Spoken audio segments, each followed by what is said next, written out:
Yellow, everybody out there. Not many people out there, but that is quite okay. Welcome to Monstrosities / Monstrosities Cast Off / a chill ass live stream. I am one of the many faces here today, your host, Matt Burkett, and I am joined by Kaiju Noir, aka Andres. Say hello to the people, Andres. Hen Shill. We are also joined by Josh Knight the First. Hello, sir. Hi, everybody. And of course, the lovely Mrs. Laura F. What's happening? And we thank you here for joining us today. This is kind of a weird live stream because we're going to be utilizing the audio from this live stream for a future episode of Monstrosities Cast Off. And of course, the subject matter is that of Kamen Rider Dyad, which I don't know if you guys are aware, but this is the newest release from Media Blasters, who previously released the Kamen Rider trilogy, which was Kamen Rider Zeto, J, and Shin Kamen Rider Prologue. And they have just released a brand new set, brand new Blu-ray, Kamen Rider Dyad, which is a collection of the two 2000s films, Kamen Rider the First and Kamen Rider the Next. And we actually had the extreme privilege of actually being able to work on the special features for this release. And this is not so much a bragging session. It's not so much a victory lap. But I did think it'd be kind of cool to talk about kind of the experiences of working on this thing, how kind of the sausage is made, because there was things done for this set that, as of now, no other distributor working on these licenses has actually created. You know, original interviews with people who have never talked on the English scene before, commentaries about the subject matter, and so on. So I thought it would be a little fun to go on and talk about it. Andres and Josh helped in that regard. So did Laura. Laura's going to be running the question sessions. So it's just kind of chill, and that's just how it goes. You guys want to say anything? I guess I do want to say off the bat that I'm really excited to talk about the work that we put into this set. I'm been wanting to share our experiences for a good long while, and that I really hope that people enjoy the end product now that it's finally being shipped out. Yeah, I'm kind of just gonna parrot back a lot of that as well. It's been so thrilling to be able to work on this. I've been a fan of this franchise for so long, this being one of the things that got me into Tokusatsu, into Kamen Rider to begin with. So to finally have people get the chance to see and listen to all of our hard work, that's quite an achievement. Laura, do you have anything you want to add? No, I'm ready. Let's do this. Okay, so like I said, this is gonna be, if you guys have answer questions within the actual live stream, please ask. But like I said, this is going to be kind of like a semi-recording session for this podcast. So we'll see how it goes. It's just easy peasy, I guess. So yeah, take us away, Laura. Okay, well, I guess it would make sense to start off with how this all started. So if you want to tell us about how this project came about, and then how you got the ball rolling on creating these features for these Kamen Rider films. Yeah, I'll take that one just because it kind of started there, and it started with you. And you were kind of like the linchpin that held this entire project together. I was the little bit that orchestrated it. Yeah. So last year in 2024, I had the privilege of working on the Kamen Rider Trilogy Elite Collection set alongside Kevin Derendorf and Mike Dent. And again, for those who are unaware, that set was the release of Shin Kamen Rider Prologue, Kamen Rider Zeto, and Kamen Rider J. And it was released through Media Blasters. Media Blasters is a label that's been around for quite some time, made a lot of waves back in the 2000s by releasing things like Versus and, lots of different anime titles. And this is not technically the first time they've gotten into the Kamen Rider business, but Shin, Zeto, and J was the first time that they had gotten a Blu-ray release. And from all estimates, I hear it did very well, which was awesome. But on that set, with Dent and Derendorf, we contributed commentaries, and we even did an original interview with Keita Amemiya, who directed Zeto and J, did some of the special effects on Shin Prologue. and it was really pretty cool. The experience was, there was a lot of work that went into that, and there was definitely some, ups and downs and all arounds and that kind of thing. And it was in January of this year that Media Blasters had come back to us saying and asking if we were interested in working on their next set. And the next set was set to be Kamen Rider the First and Kamen Rider the Next. These were two films that were made in the 2000s. Technically, the first remakes of the original shows. The first was based off 71, and then, of course, the next included V3. And there was some back and forth, but what it eventually came down to is that I was the only one out of those original three that was interested in working on this particular project. And it was a bit of a whirlwind because this all came together in like a day. I had no intention of working on this thing like in the morning, but by the evening, not only was I locked in, but I was also locked in with the two other gentlemen here that are actually with me. And obviously they can intro themselves, but just to kind of talk about why both these guys were immediately at the top of my list to actually want to work with, starting with Andres in particular. I've known Josh for like the past, like, what do you say, like 15 years about? Something thereabouts, yeah. It's up there. But with Andres had been an editor and a co-writer on a lot of stuff that I've been doing on the Monstrosities YouTube channel. And he was aware of my style, aware of how the research went and that kind of thing. He's like very integrated and stuff, the Kamen Rider Gaia stuff, for instance. And pretty much not just that, but like I was pretty much like, you were sharing with me your experiences working on the trilogy throughout that entire year. So it's like, right. I was sort of like, in a way, experiencing what you were going through via the secondhand. I was experiencing it through these secondhand accounts. So it's like I had an understanding of what went into this type of project, given everything you went through prior with the trilogy sets. Right. And there's a lot of little nuances even like in that kind of discussion, what I mean, that we can maybe at some point like get into. Yeah. It would be interesting for you to compare the two different experiences. Yeah, no, on like a shallow level. Yeah, for sure. But I mean, Andres brings up a good point in that it's like the working relationship we had was already so smooth. Why wouldn't I want to work with him again? Josh, on the other hand, it's like, who wants to work with Josh? No, I'm obviously you, because sorry, buddy. You called me very quickly, as I understand, to get on this. I'm trying to remember if I actually reached out to you first, because I'd already, in the back of my mind, I'm like, okay, Andres is already locked. Didn't even tell Andres that he was locked. Didn't even ask him if he was interested. I'm just like, nope, he's doing it. Let's move on to Josh, because I think that that's actually what happened. But no, Josh and I are old friends, but Josh is the biggest Kamen Rider fan that I know. And similar to Andres, even though Josh wasn't like on like the editing front with the stuff I've been doing, I am always talking to Josh about like bouncing off like, hey, can you look at this to see if it's right, kind of thing. The dude knows more Kamen Rider than anybody I know, and I mean that, more than anybody I know.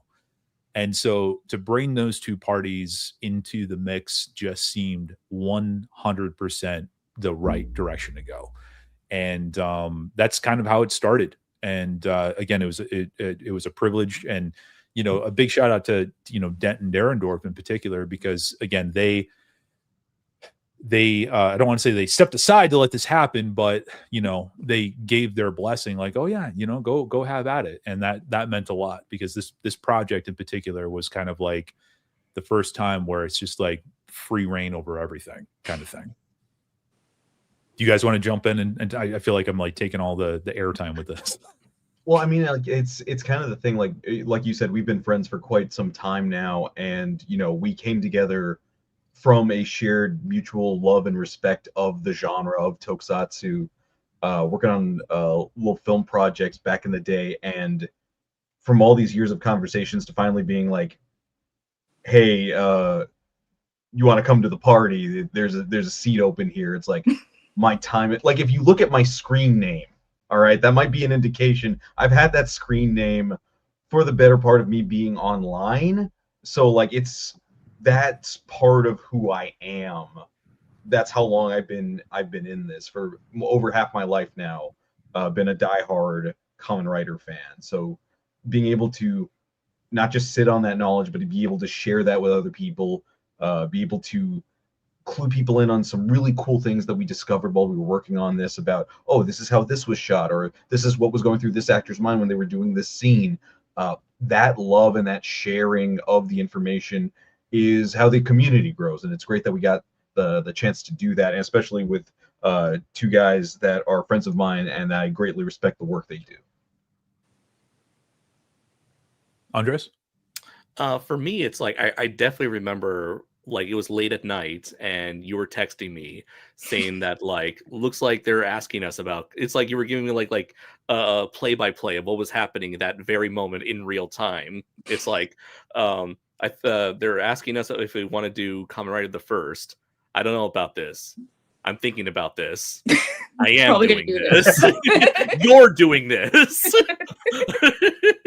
No, but then it's like, I remember you asked me, it's like, are you down for this? And like, without hesitation, I was like, hell yes, I'm ready for this. And it was definitely a very daunting task, at least in the back of my mind. I'm like, can I do this? Well, regardless of if I can or not, Matt has faith in me, and I've worked with him before.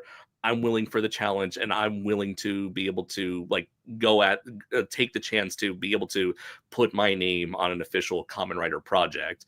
After getting that shout out from you in 2 of those commentaries, it's like, this is the next step up. And it was just sort of like a dream come true, honestly. And it was just like complete excitement for how just with what we were about to step into here. Like words could not honestly describe just all the emotions I was feeling when it really finally settled in. It's like, I'm going to be working on a Kamen Rider release.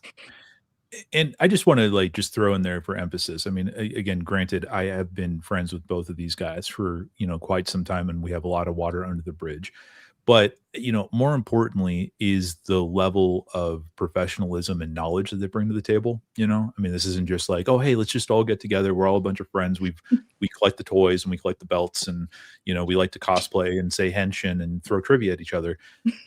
There very much was, on top of, again, the love of the thing, there is a level of which both of these gentlemen bring to the table a lot of professionalism, and it levels up the work. You know what I mean? And Laura, you were asking about the differences between the two before, and I just wanted to touch on that briefly. The biggest difference was just that on the previous release, it was very kind of casual, in the sense that it was described at one point, and quite accurately, by the way, by somebody behind the scenes, as being a group project where everybody kind of had their own idea of what to do. And there was some butting of heads, cooler heads eventually prevailed. But what was interesting about Dyad versus the trilogy is that with Dyad, it's like, everybody was aligned into kind of like one movement. This is not to throw anybody who was working on the trilogy under the bus, but it is to say that from the offset, like, it's just like, hey, we're going to do it like this, and this is how we're going to do it. And that's kind of, we were all moving forward in one direction. Everybody kind of knew what it was. So that kind of team, or that group project where everyone's kind of doing their own thing, that aspect was out. And as I've said in the past, the most challenging thing about this was not working with anybody or putting things together or anything like that. It was just the sheer amount of work that it took to get things like the commentary out, and to get things like the 2 interviews out and things like that. That was the challenge, because there was a lot. It was a very smooth ride overall, comparatively to the past experience, which was good and challenging and enlightening in a lot of ways. But I feel like this was kind of a step up in terms of like being able to do something that runs well, and is just kind of a non-stressor for everybody involved. Yeah, because I mean, you have to learn from the first one, so it is interesting, because it seems like you went from like more of a group project mentality to like a you were the captain and you were trying to Well, like yeah, and there's different styles. I mean, Yeah. that's the bottom line, and I think that there's a really good argument to be made, and this might be pulling the curtain back a little bit too much, is that especially on that set in particular, we had agreed to kind of keep it casual, but as we were getting deeper, I was starting to feel like, you know what, I really want to start bringing my A game to this, and I think that having that, I don't necessarily know if it was fair to say like Kevin and Mike, but my whole thing with this is like, I want to earn my seat at the table. I don't want to just be another commentator. I don't want to just be another, podcast or another YouTuber, another content creator, another person that throws a label on and is like, oh yeah, I'm an expert and nothing really happens. Like, I want to try to bring something to the table that it's going to be good. It's going to be unique and it's going to be as comprehensive as possible.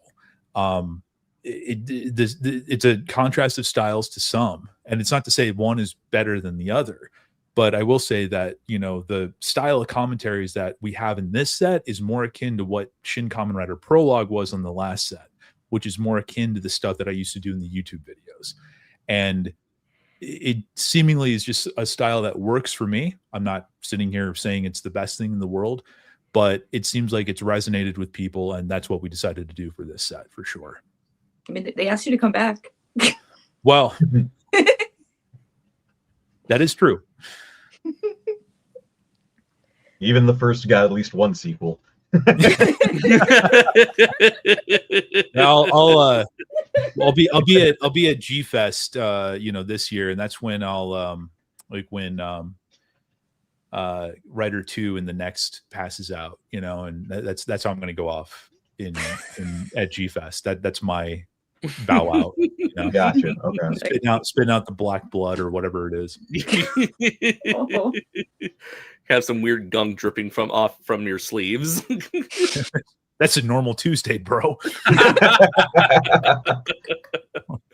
But I did want to add to that, like, we definitely knew, like, not to speak, I don't want to speak too much on Josh's behalf, but I feel like the two of us, we really like fell in line. Like, we knew that you had very high standards for this project, as you do with anything that you worked on, and so the two of us were very, very willing to work under those kind of standards, and were willing to follow your lead when it came to the direction of this project. And for me, at least, it's like there was like never any hesitation, where it's like, you want us to bring our A game, we will do so in spades.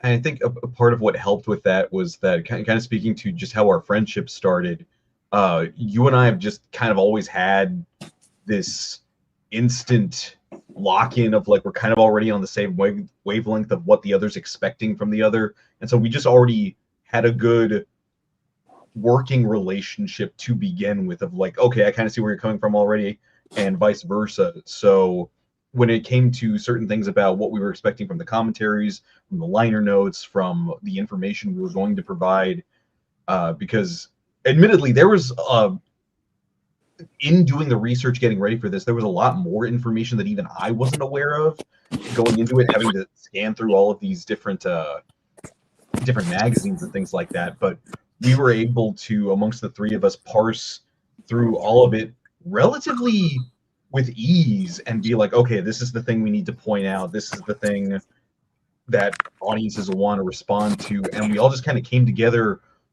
way more naturally, to a point that it was almost kind of scary. That, wait, why is this going so easy? We should be struggling. Why am I not struggling? I'm enjoying my work. What is going on? I'm scared. Why is this going so right? This Right, exactly. Oh. And I think a lot of that speaks to just we all were on the same page from the jump, and that, I think that comes across in the completed product. Definitely hope so. I guess, are we moving to the next one? Sure. Okay. I guess, well, so do these movies have any particular significance to you guys? Like, we all talked about how much you guys were all fans. I usually want to start off from like how you all got into Kamen Rider, and then how it links to these, or if you just want to talk about how you like this for these movies. But yeah, is this like, there's something new that you discovered along the way from being a fan? Yeah, I would just like to know how you guys all got into bug man stuff. I don't mean to take front on this, but I will say that at the time of accepting the project, I had only seen the first once and had never seen the next. And it was one of those things where I didn't have any particular affinity to it, but I know a opportunity when I see one. And that's something that if I you know, little bit of tip for anybody who's trying to do something in this game, who is trying to publish that paper, you know, get their book published, try to do something that they're passionate about. If you see an opportunity, take it, because chances are that's it. So I did not have any. Obviously, I'm a huge fan of the product, the IP, but I didn't know that much about First and Next going into it, and that certainly changed by the end of it. But which is funny because you like the next better, right? Now that you've seen it.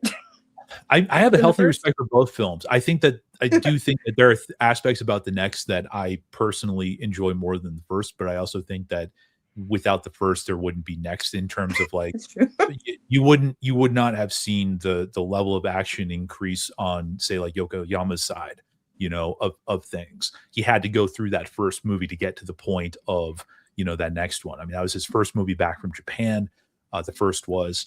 And so like he's still kind of integrating and trying to figure things out. But then by that second movie, he's locked in. He knows the people. He's, you know, like it's much more of a smoother process and everything. And it just comes together so much more.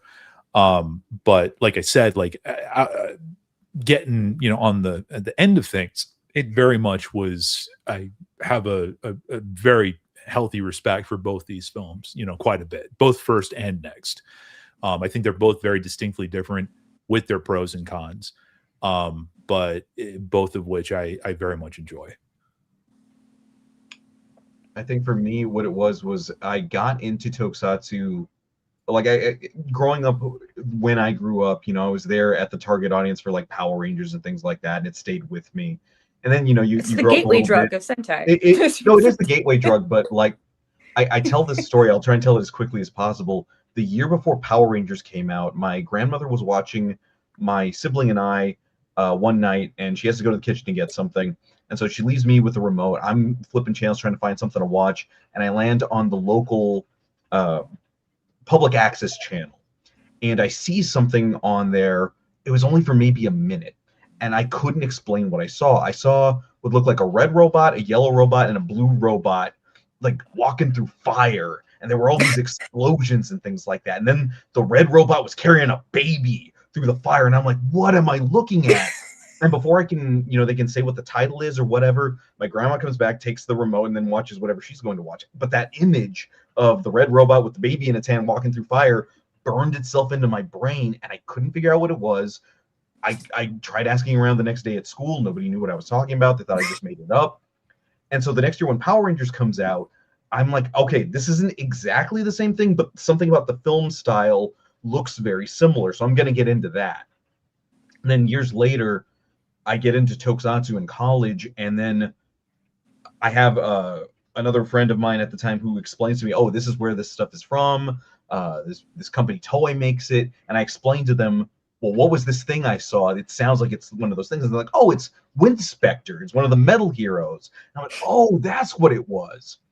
And when I'm thinking back through Power Rangers, it's like, oh, I was always in love with Tokusatsu. I just didn't know there was a word for it.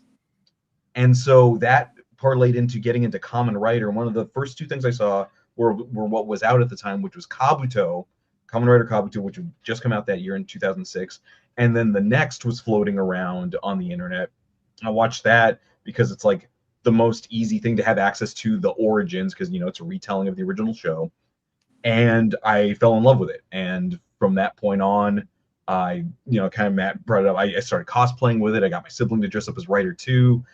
We had a big group the next year. There was like 5 of us walking around convention in Dallas. And some people were like, oh, who are those bug guys? What's going on there? And I, to telling myself, there was one little kid. He was with his dad. And he comes up to us, the 5 of us dressed as Riders. And the dad's like, go on, ask for a picture. He's like, I love Kamen Rider. And me being the noob fan that I was, I leaned down to this kid and I'm like, actually it's pronounced Kamen Rider. And my wife has never let me live that down because she was Duh, around. Timmy, come on. But you know, when you're a new fan, you have that kind of protective, like, oh, you got to pronounce it right. I'll even tell the 6-year-old they're doing it wrong. And thankfully, I've grown out of that a little bit.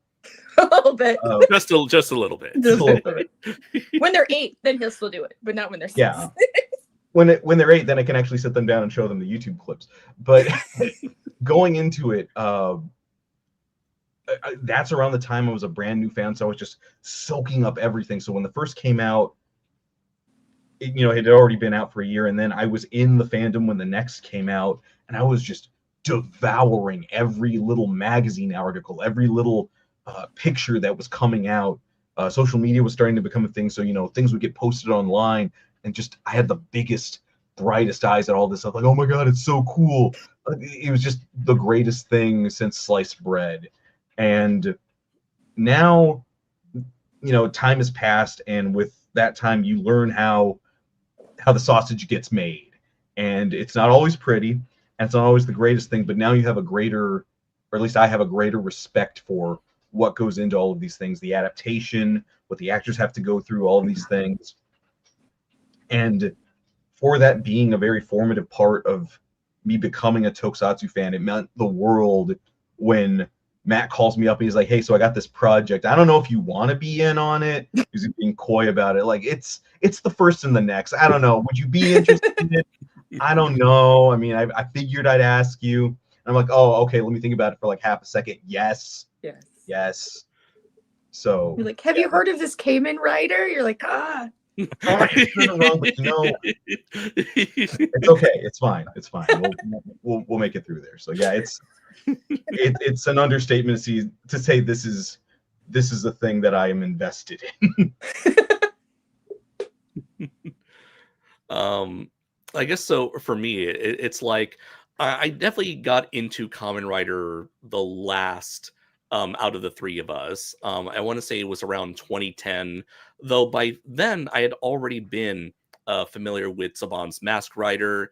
I probably had seen a couple episodes of Black RX just out of curiosity with the source material, but it wasn't until, and of course I was into Power Rangers at the time, super into Godzilla. Eventually Godzilla led me into Ultraman, especially when Ultraman Tiga came to America on television. So my first exposure to Kamen Rider would have been, in 2010, where it was the first and the next. They were the very first Kamen Rider things I had ever watched in terms of like trying to seriously get into Kamen Rider, because through my what little research I did, I said, oh, okay, so here's a modern day modernized remake of the first couple Kamen Rider shows. This seems like the best way to get into the series, and it pretty much gave me that very basic fundamental idea of what Kamen Rider is. Characters turned into cyborgs against their will, they escape and use their powers to fight evil. And after that, I started watching the original Kamen Rider and eventually Kamen Rider Amazon, and by then I was really stoked on what Kamen Rider was.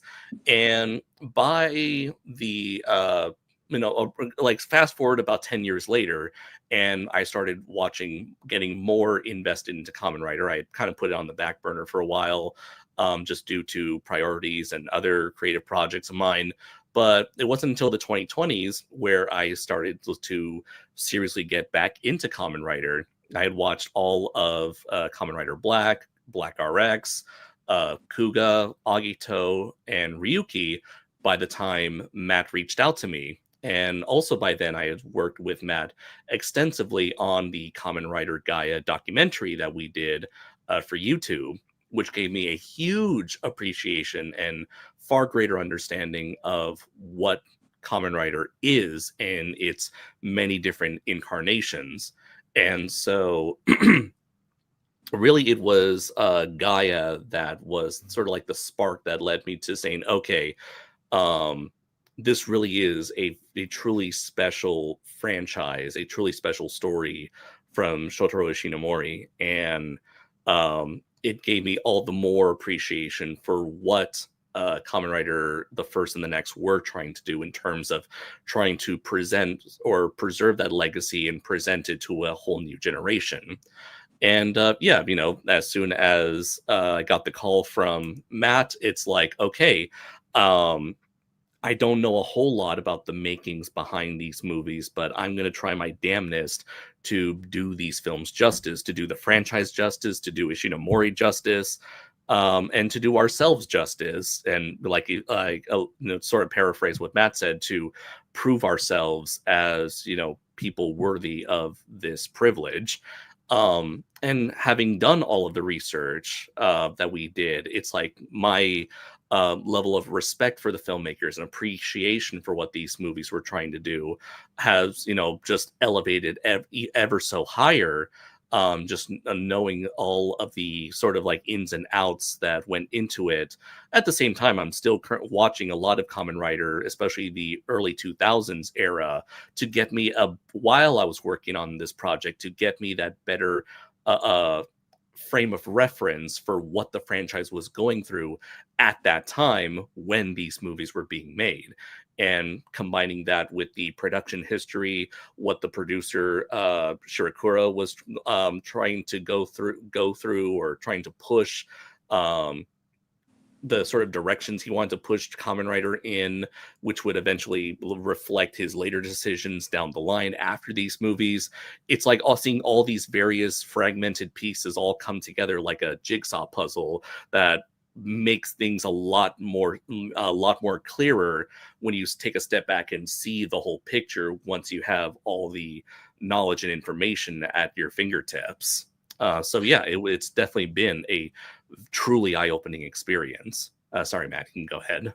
Oh, no. I just wanted to really kind of play upon, you know, you brought up some pretty good stuff, and particularly the emphasis on the commentaries and, you know, the interviews and all the stuff, that the work that went into this. The whole point was to elevate the films themselves. I don't necessarily think that the First and the Next have the best of reputations in the West, especially things like the Next. I don't necessarily know if it's as bad as like Shin Kamen Rider Prologue, but it is to say that there seems to be a lot of assumptions about these works and truthfully not that much known. So you know, this is one of the things that really I loved about doing the trilogy Blu-ray last year, was being able to work on the Shin Kamen Rider Prologue commentary with Kevin, because that is a film that is very much misunderstood.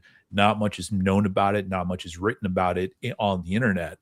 And being able to collect things together and bring the knowledge that Kevin's bringing to the table, the hope is that even though maybe the film is not your cup of tea, maybe it's not necessarily something that you see as the biggest thing, the hope is that you come off, like if you listen to a commentary track or something, that you come away knowing a lot more than you did going in, and that perhaps it will give you a better appreciation for the work that went into the film itself, elevating these people that worked on this. I mean, I can't even express how much went into something like Prologue, or even especially First and Next. I don't want to sit here and like pat ourselves on the back and be like, oh yeah, but I would put these commentaries up in particular against anything else that's been written about these two films, because we compressed a lot in there, we condensed a lot in there, we tried to again just get it out there to again sell these films, to just sell the work that went into them by some very, very incredibly talented individuals. And that was just such a huge point. In fact, I think that might have been, you know, the top priority whenever we approach this stuff. You know, it's not about like, I'm going to tell you why I like Kamen Rider. It's like, it always comes back to how can we better tell the story of the people who made this stuff, and how can we get more exposure to it. I guess my takeaway from that was you're at the beginning, you're talking about how like you should take every opportunity to like be involved with it. And I just feel like there's a lot of people that think that like, I don't know enough, so I can't help. Like, I'm not a Kamen Rider expert, so I shouldn't be like given an opportunity. But it's like, I think that's not like, just because you know a lot doesn't mean that you can make a video about it. Like, though you need other skills to do this. So it's like, that's why it's like, Right. You just do it. You just have to jump in there. You say, what is it? To just do it. But I don't know if this will be too off the rails, but I was wondering because you guys have just been fans for like the varying lengths of time, and there's so much like special features on this DVD. It seems like a wealth of information. What were the like sources that you guys would go to when you first started becoming a fan? Like, because I only had Masked Rider, and I don't even know if I knew about the movies till like much later. But was it hard to find any information when you just started, like trying to get all that craving for the information? Like when you had found that new thing, like Josh said, it was like, I had the thing with the baby. It's just like, what were the resources you guys had? At the time, one of the resources was, I don't think he maintains it anymore, but he's still online.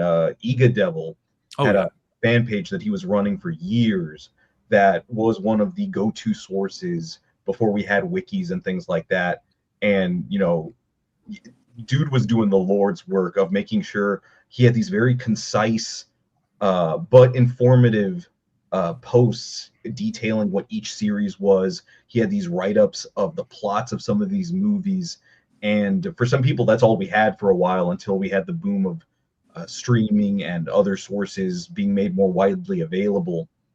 And then, you know, social media blows up, and then you're able to share things quicker and faster and more accurately. You can fact check things for yourselves. But that was definitely one of the ones back in the day. And I remember a couple of years ago, I was lucky enough to do a podcast episode with him for Tokusatsu Network, where I was able to finally thank him for doing all of that work back then, because without that, that was very necessary for me as a young fan, having an information source that wasn't just, oh my god, this is so cool, but it was very informative. It was very you could detect the love for the property in it, but there wasn't any sort of ego. There was just, here's the information. The information in and of itself is cool. And that kind of informed the way I started learning about Kamen Rider, Super Sentai, Ultraman, whatever, is that I would gravitate towards sources that provided the information as such. Like it spoke for itself, kind of coverage. Well, it's always hard when like a lot of content is like reviews, which is like just that person's opinion on the thing. Right. So I would like to know more about the thing, as opposed to like Joe Bob's opinion on the Kamen Riders. I'm just going to call it Kamen Riders. There, just to piggyback off of what Josh said, you know, I think 3 of the 4 of us here kind of started off as Godzilla fans and got into other aspects of Tokusatsu because of that. In the Godzilla fandom in particular, what's interesting is that information is so abundant, and it was made so abundant by people like Steve Rifle and Ed Gajicheski and Norman England and August Rigone. And a lot of these people, the only reason why we had so much is because these people were fueled by their own curiosity about the thing. Mm-hmm. And that got them into, you know, varying degrees of the thing, you know. Ed Gajicheski is a perfect example of this. You know, this guy has such a love of the game. He wants to share his knowledge, but he writes about it and he goes and he does stuff because he's curious about it, because he loves it, because he wants to know more about it. And it's that that curiosity drive that seems to be the most common trait amongst the people that go and do this. There's people like Elijah Thomas, who works for SRS Cinema. He very much has the curiosity drive. Mike Dent, who I could be wrong, but I think Mike is the first one in possibly the English-speaking world to write officially about Kamen Rider, you know, through his work with Discotheque and Shout and everything else. But like that's the common factor there. With Rider in particular, there was guys like Ega Devil that had like the blogs, and I feel like Rigone probably wrote some stuff back in the day. But I, growing up, never found it as abundant. Like, it was pretty hard to come across this stuff.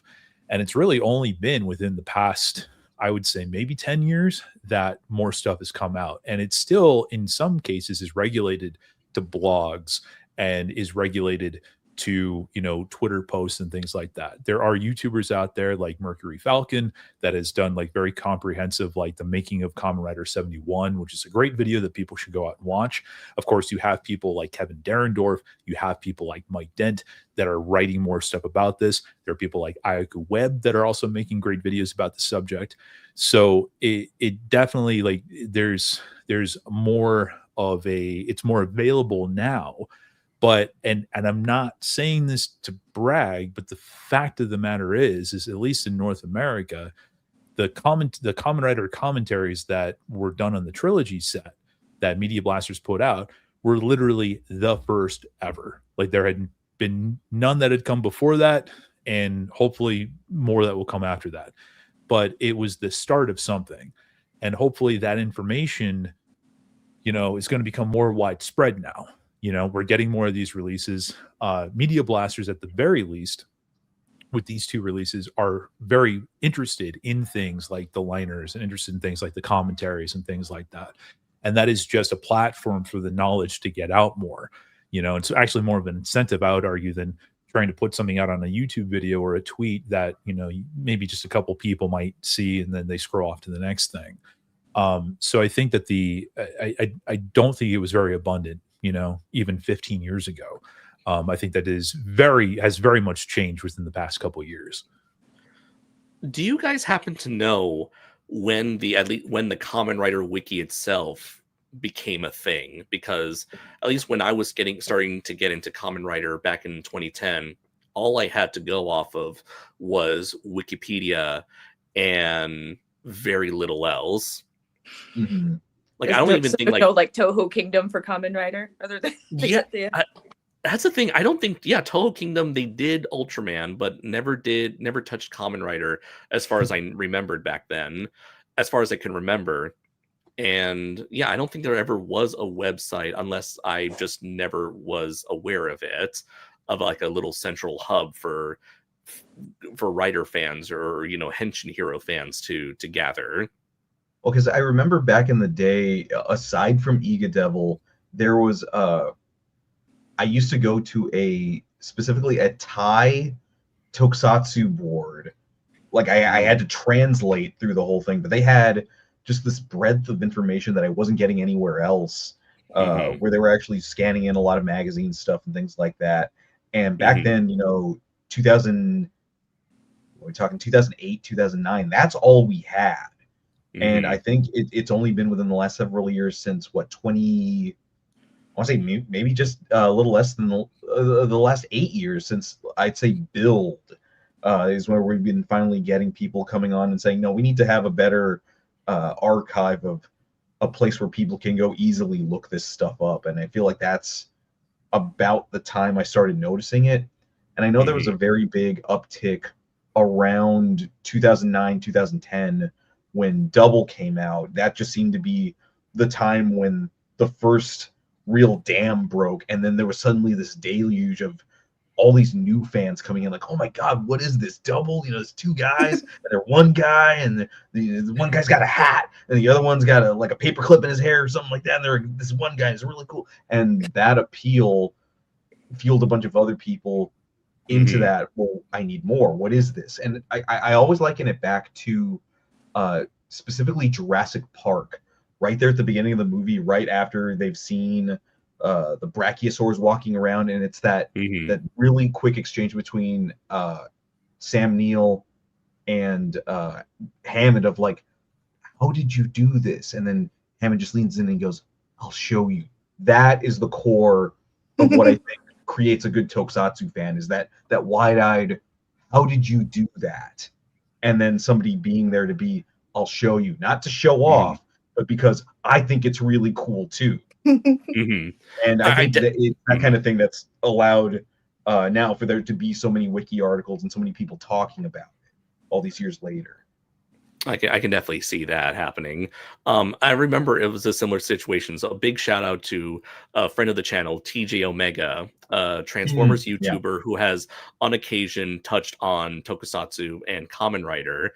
And I remember he made a video on like the top 10 craziest moments in Kamen Rider. And so this was like my first real exposure to multiple instances of Kamen Rider, because at the time I was just watching the first, the next, and a little bit of Black RX. So this was like my first time ever watching a YouTuber explain Kamen Rider to this degree. And I just remember him just putting all of Amazon at #1 and just showing like the crazy absurd amounts of violence and bloodshed in that TV series.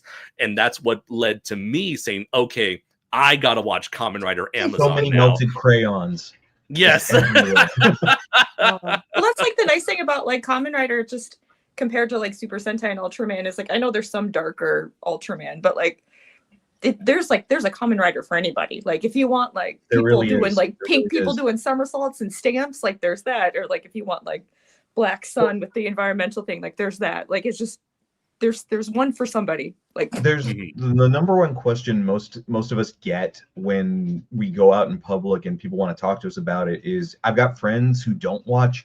How do I get them involved? What show do I show them first? And I always ask them, what do they already like? Because if they already like something, if you can funnel it down to a genre, there is a movie or a show for them. If you like your stuff a little more raw, a little more action oriented, a little bit bloody, the trilogy, getting Shin Prologue out of that is a great place to start for a lot of people. I know a lot of us here go to ZO as the standby of like, it's 45 minutes, get you in, get you out, and we can baptize you into Kamen Rider right now. And then more often than not, just watch whatever show is out right now. See if it gels with you. If it doesn't, you can go back a couple of years. There's probably something there for you. If you want something more comedic, if you want something that's more like I said, action oriented, if you want something that's a little more bare bones, if you want something that's real flashy, it's got it all. There's something there for everybody. you could just Go watch Decade. Zets. Yeah. Go watch Zets. Zets has been, and now that we have that's the crazy part, is that next month is 20 years exactly since I got into Kamen Rider. Got back into Tokusatsu. And to think, having to watch Kabuto split up into one episode of Kabuto split up into 3 parts on YouTube back in 2006. Oh God, I remember that. Versus now, all these years later, where Zets is available right now, legally streaming from Toei on YouTube. They were out here in LA. I got to take a picture with Zets dressed as Rider 1. Like that. If you told me that 20 years ago, it would have blown my mind that's where we would be at with this franchise. That I could get this shirt at the mall out here in Los Angeles. Like that's crazy how far we've come. And here's the wild thing, at the same time, we also have the anime, Tojima Wants to Be a Kamen Rider. It's so good. I love it so much. I've been watching both shows, week to week with my roommates. And it's like, to hear an official English, like a dub, there's now like, they do recreations of moments from the Showa-era writers. And to hear official English voices attached to Rider 1, V3, Stronger, Tackle, it's just so almost like mind-blowing to think like I could never in a million years imagine like these characters getting like official English voices for the first time. And even then, when you bring up to people that are learning, like, oh, I've kind of been familiar with Kamen Rider, but anime is where I'm at, but I'm watching Tojima, and you explain to them, well, when they're showing these flashback scenes with the kid versions of the character watching original Kamen Rider, watching V3, you explain to them, oh, so when Kamen Rider's on the screen, when that guy's a kid, that's actually the original Kamen Rider voicing him right now, or that's V3, the original V3 voicing him right now. Right. You see them light up like, oh shit, really? That guy's got to be ancient. Yeah, but he's a legend. Oh. And it's just the way the show does such a good job of showing like they believe the character so much. You get the outline of the original character art. I say art as though they weren't real people in suits. That feeling though, that feeling is real.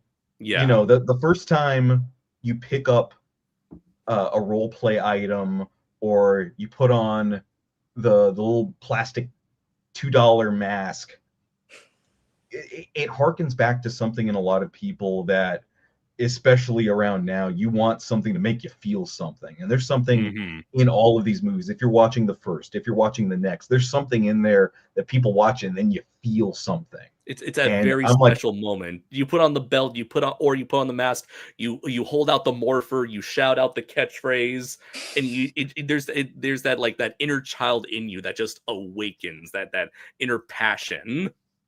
and it's like it could be something as simple as the snowflake or the little sakura petal blossom falling on Hongo's mask in the first, or something like Ichimonji kicking through a truck in the next. Like, that will speak to somebody.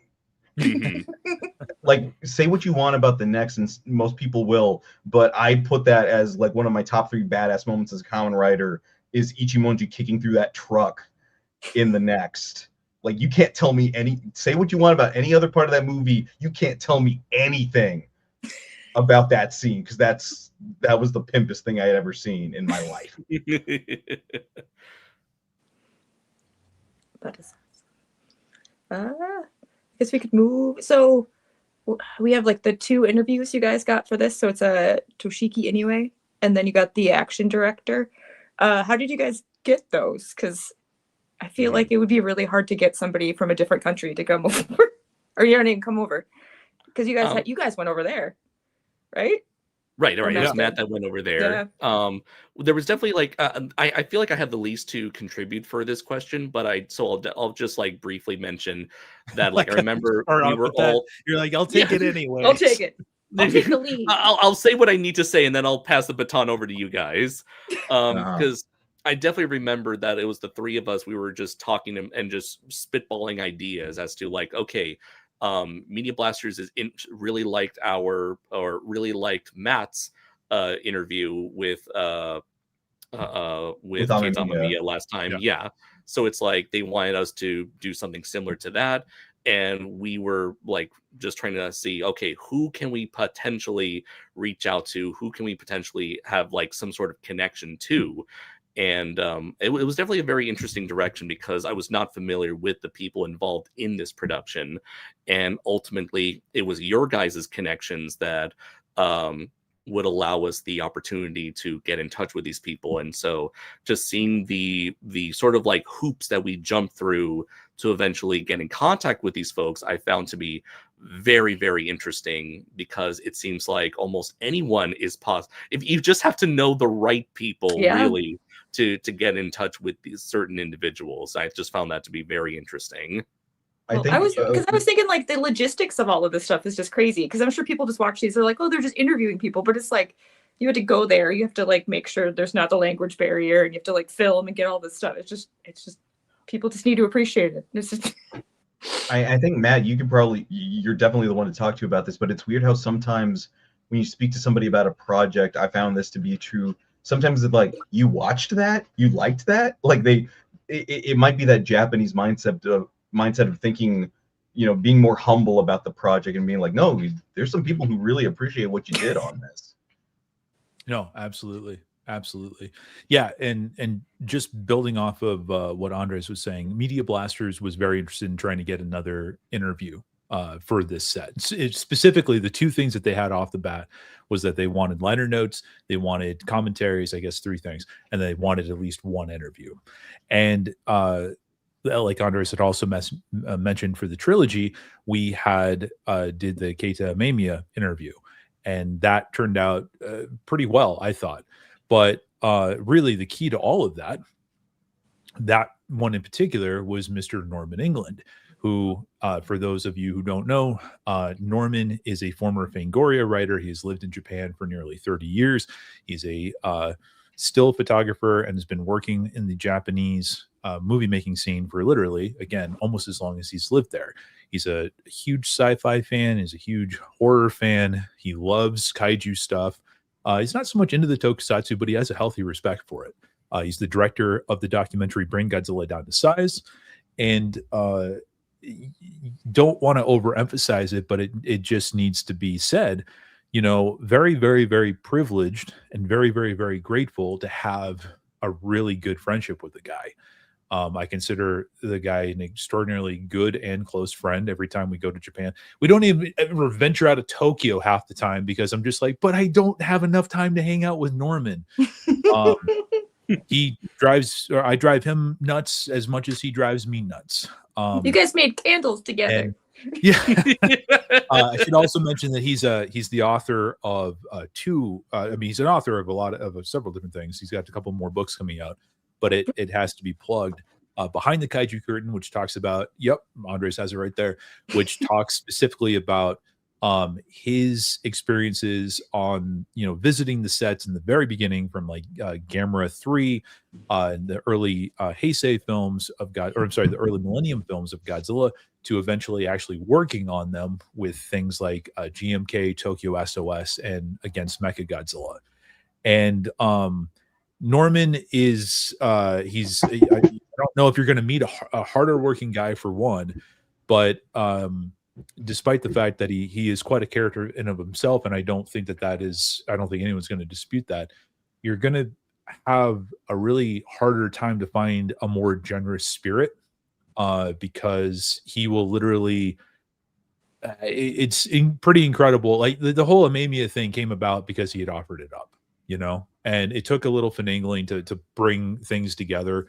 But working with Norman is such an extraordinarily smooth process. And Norman has been wanting to get back into the game of doing this kind of thing because he's also a director. He did The Idol, which is available through SRI Cinema. I believe you can still go and actually pick that up through them. He's done a few other films, but I mean, he loves this stuff. So if there's an opportunity to be able to go and like film something, like it speaks to his creative spirit. And that's how that came about. So when Media Blasters said, "Hey, we want another interview," Norman was the first person, that I get together. I'm like, "Hey, what do you think?" And it kind of goes in your Rolodex. Like, who do you got? Well, in a way, yeah, because again, he has spent decades making these connections, and is willing to do stuff if the project speaks to him. And he's done me solid after solid after solid after solid, and I will forever be grateful for that, and as well again as that friendship. But the name that we landed on was Toshiki Inoue, and Toshiki Inoue, of course, is probably best known to Rider fans as the screenwriter for Kamen Rider Fives. He's done things like Agito, but he's done other series as well. Super Sentai, he did that for a number of years. I knew him most through Mechanical Violator Hokkaider, which Amemiya also directed. I'm a huge Hokkaider fan, and so was a really big fan of the guy's work. And he's one of these like kind of controversial figures. Like, you either really like him or you really don't. And it's not to say he's good or bad, but it is to say that he's a pretty prominent figure within the writer ecosphere, if you will. And the fact of the matter is, he had never been interviewed in English before. There's not, as far as we know, and according to him, and as far as our research goes, he's never been interviewed for the English-speaking world. So because he had written The First and the Next, Norman pulled some strings, and I don't necessarily know if I want to get into the details of how that kind of came about, but it was a pretty wild process. Like, we could not find any content info for this guy anywhere, but there was one phone call that was made, and then within 15 minutes, like, Norman was on the phone with him, and it came through. That's like some gangster stuff. No, it is, but it came through the kindness. Yeah, but it came through the kindness of others, and it was through. I'll just say it. It was through Shusuke Kaneko's brother, Jiro. Shusuke Kaneko, of course, is the director of the Gamera trilogy and GMK and all that stuff. But Jiro is actually a screenwriter, and because of the fact that he's part of the screenwriting guild, Norman reached out, and magic happened. And I don't think that's like too, but again, this is how these things kind of come about. And he seemed very receptive to the idea of it, and we wound up getting that interview. We had no idea where we were filming. It ended up being in this little bar. In fact, I think I might actually be able to. I had some photos I wanted to show. These were actually shared on social media. On Media Blasters social media. Yeah, they shared some of them. I just need to see if I can actually. Oh, here we go. Was that the bar that one of the Rider actors just randomly showed up? too? Yes. Like, is it like a weird Oh, Kamen Rider bar? You're like, oh yeah, there's No. Aki over there. You're like, what? apparently Mr. Inoue always shows up to this like, you know, once a week or something like that. But we had no idea where we were shooting, and we were all kind of a wee bit nervous, but the situation could have not been better. And for those who actually get their set and is able to actually watch this, what's really different about this interview comparatively to the other one that we got for the set was that this was much more of a conversational kind of thing. It was the way it was originally structured. And I would argue it's probably one of the more interesting of the two, if just for the content, because Inoue really goes into a lot of different aspects about writing. It goes into a lot of different aspects about how the writer's placement in production and that kind of thing, his likes and dislikes of certain things. I don't necessarily know if I want to use the word infamous, but he has voiced in the past how he's not a big fan of Ultraman, and he continues to talk about that here as well, but there was a lot of really rich, interesting information, things that he had been inspired by, the literature that he read when he was a kid, and his relationship with his father, who was also a screenwriter and who had also started off on things like Heisei-era and Kamen Rider and all that stuff. It was extraordinarily really cool. It was a lot of work, and kind of we weren't really sure if we were going to be able to capture it given the circumstances, but I think we were able to pull it off, given that. So it was thanks to Norman on that one for making it happen, and the distributor was very happy with it. I hope people enjoyed that as well. And then again, I'm sorry, I'm like just taking up everybody's time here, but you were the captain. It's fine. Well, Captain Matt, there you go. Aye. So the other interview with Makoto Yokoyama has a kind of a more interesting, I don't want to say more interesting, but has an interesting story behind it. I wanted to go out to Japan to actually shoot this stuff. Like, that was something that I wanted to do. I would have been out there on the Amemiya thing before, but Norman was able to string that, shoot together himself with a local team out there. By the way, I want to give a shout out to the team that worked on the Inoue interview. Our interviewer, our camera guy Satoshi, like, just incredible people. It was great. It went very smoothly, and could not have done it without them, as well as our translator Maya, by the way. Who did you find those people through Norman? Like, how did you? They were so just finding a team seems like it'd be hard, because it's like you're in a different country. It's like, I need a camera person. Like, how do you even? Right. Don't go to Indeed to find that. Like. Yes, the interviewer that we had and the subtitler were friends of Norman, and then Satoshi was a friend of another friend of Norman's named Megumi, and Satoshi is I believe he works in electronics, but he's like, he wants to be a camera guy. Like, he just wants fun stuff. But he's Japanese, obviously, but speaks English. He says he doesn't speak very good English. I was having full-on conversations with the guy in English. I love when people are like, it's not good. It's not. It's like, whatever. No, I mean, we just were fortunate to be able to hang out with him again back in November when we went. And I love the guy. He's really just he's very chill, has his own camera equipment. But that was the first time I believe Norman had worked with him too. And by that point, it's just like, if we get the opportunity to do this again, like, I want Satoshi on the crew. He's easy to work with. He knows his shit. And it just made I can't stress enough that, like, maybe that's like the biggest lesson of this story is, it's like, it's about the people and where you place them, because if they make the friends you made along the way. Yeah. If the process is smooth because of that, it's like awesome. But I needed to make sure to shout those guys out in particular, because that also came through Norman and that kind of thing. So with Mr. Yokoyama, like I said, I was going out to Japan to shoot this, and I was going to be out there for at least a week. And the way I was thinking about it was like, okay, if we at least know we have Inoue, it would really be great if we could try to get more stuff with this. And I was wondering if there was a second interview that could happen. And due to budgetary constraints and things like that, I was thinking that maybe we could save on a little bit of money by trying to find somebody who would speak English, rather than having to go through the process of conducting an interview in Japanese, take it back, get it translated, and then editing around that. That's a whole nother aspect at some point that we can talk about. Maybe not in this podcast, but like that was I've done it three times now, and it's a bit of a challenge. But figured it, cut the workload back a little bit. And the first person that came to mind is a gentleman named Tom Constantine. Tom is I don't know if he's a British expat, but a British guy that moved to Japan, I think, and Josh, maybe you can correct me, but he moved there, I want to say almost 10 years ago. And sounds about right, yeah. Has become ingrained in the action stunt performer arena. He's worked, you have seen his face in Kamen Rider Geats, but he's also worked on the Kamen Rider 5's anniversary movie, amongst tons of other stuff. He is also a big contributor to the stuff that Mike Dent does through his work on Discotheque. Tom helps with the research done for the liner notes on Mike's team, Toko Historia, which is also made up of Kevin Nugent of Tokusatsu Network and Ayaka Webb, who have a wonderful YouTube channel. So I had never met Tom before, but Tom, again, we floated in the same circles and stuff. And I reached out to him and I was asking if he'd like to be involved, originally pitching this idea of like, it would be great to get Tom to say, like, to actually comment about the action and the suit work of the First and the Next, because Tom has an experience that not many people have. You know what I mean? I don't think there's any other gaijin that I know of that is doing what he's doing at that level.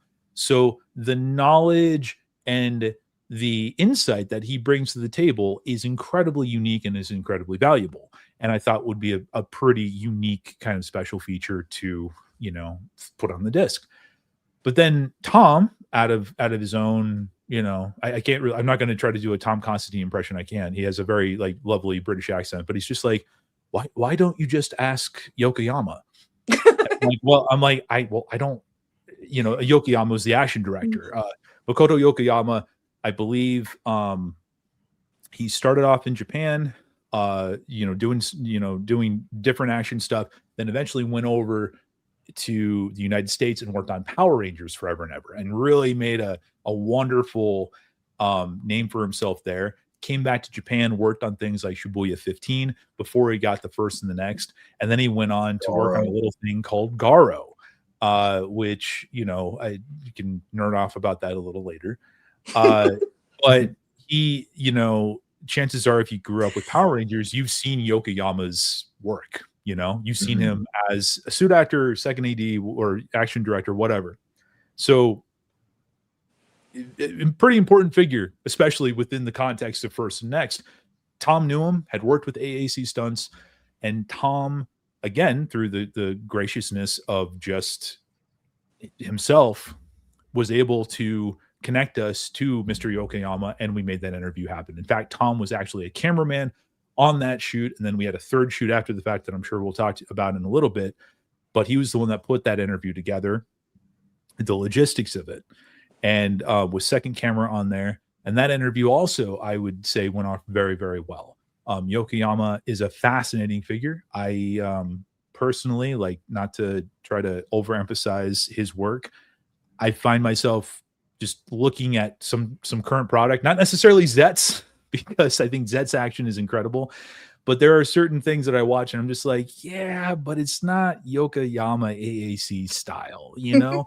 There's the stuff, the action in First and Next is just on a different level.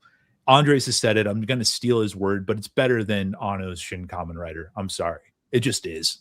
And but being able to interview him at the AAC Stunt Studio was great, because again, it was just a very lengthy interview.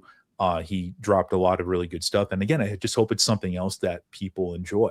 Both of these guys, like both of these interviews, you're talking about professionals who are at the top of their field. You know what I mean? Like, they've done it, they continue to do it, and they do things that not many others can do. So to be able to pick their brain and learn their process and to hear, you know, them talk about it, for me is, you know, it's just like, that's for me, that's a high, because you're literally talking to the tippy top of the people in the field as far as that goes. But we were very privileged for that. Kevin Nugent came out and helped on the Yokoyama shoot as well, and Norman was there too. And you know, both went off without a hitch. It took a little bit of doing to get it together, but the shoots were smooth as could possibly be. And you know, just had to give a massive shout out to Tom and to Norman for just, you know, making this stuff happen. It's kind of funny you're talking about like the suits where it's just like those, like we all get so like nerded out, like because obviously Josh has like made some of the suits, but like it's crazy to think that some of those stunt performers, like that's their job. Like them, like I go like their 9 to 5 is dressing up like Kamen Rider. And it's just like, I wonder if they feel like they're like, I'm in the suit. Like, but I feel like it's just like, oh no, it's like Tuesday and I gotta go do this and then I gotta work. But you guys actually got to see one of the suits, right? Like you guys got to see the ones, is it the ones from the next? Yeah. Yeah. And again, forgive me, I got to take this one because this is, again, I got to go and Andres and Josh are just sitting back getting the text messages at the time. There's a reason why I spoke first. Yeah, because the extent of our involvement was Matt letting us know that he was getting to do it and us saying liked that comment. Yes, pretty much. In our work text chain. We asked for questions. I remember Andres was writing about a bunch of questions to ask the early interviews. No, that you know, I mean, that is something that we can actually talk about too. Is that the interview questions? I mean, went through the three of us. I mean, this was not like me and just letting them know like what's happening. They were very much involved with the process of actually formulating the questions before they were turned over to say Norman. Because what Norman will then do is he'll take that and like translate that and everything. It's a bit of a process, you know, and it's one of those things too where it's like, not having done this before, you kind of got to be like, okay, well, I think this is the right way to do it. And then your second time, you're like, okay, well, I know how to make this a little bit easier. So it was kind of challenging in that regard, but it again, it went smoothly. But the shoot that you're talking about, Laura, yes, we actually did get to shoot some B-roll with the actual suits from the first and the next. And that was another thing that just came about, you know, extraordinarily randomly. We, again, like I had said, I was going to be out there for, I think it was like a week.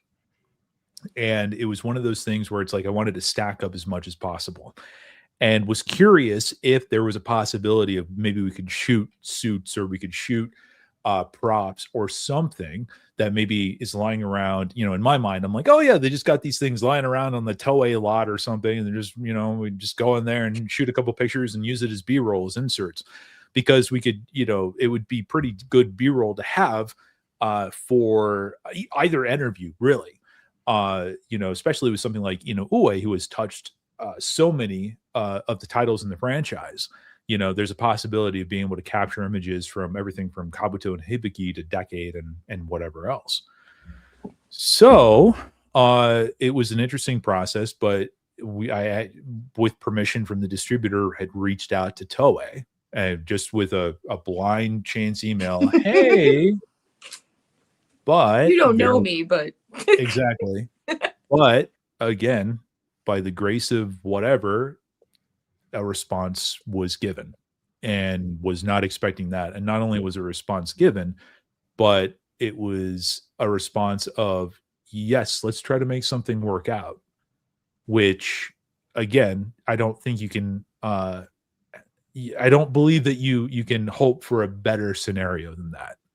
This was before, like, I suspect, I don't know this for certain, but I suspect that because they hadn't announced the whole global initiative yet with Rider and their other IPs and stuff, because I mean, this is a big thing that Toei is doing right now, especially with Kamen Rider and Zet's getting simulcast and whatnot.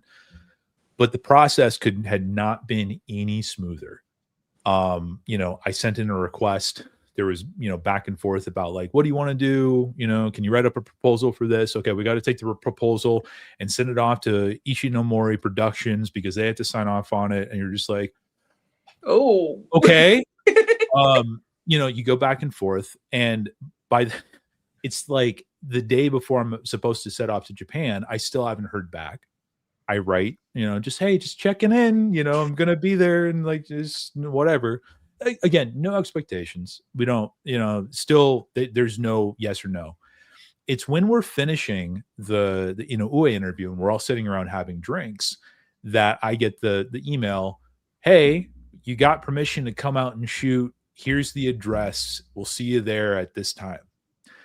Now, keep in mind, I'm thinking in my head, I'm like, okay, well, this is like, and I told Tom about this, and again, Tom's been on the Toei lot plenty of times, and there's actually a studio that houses all of the suits and everything on the Toei lot.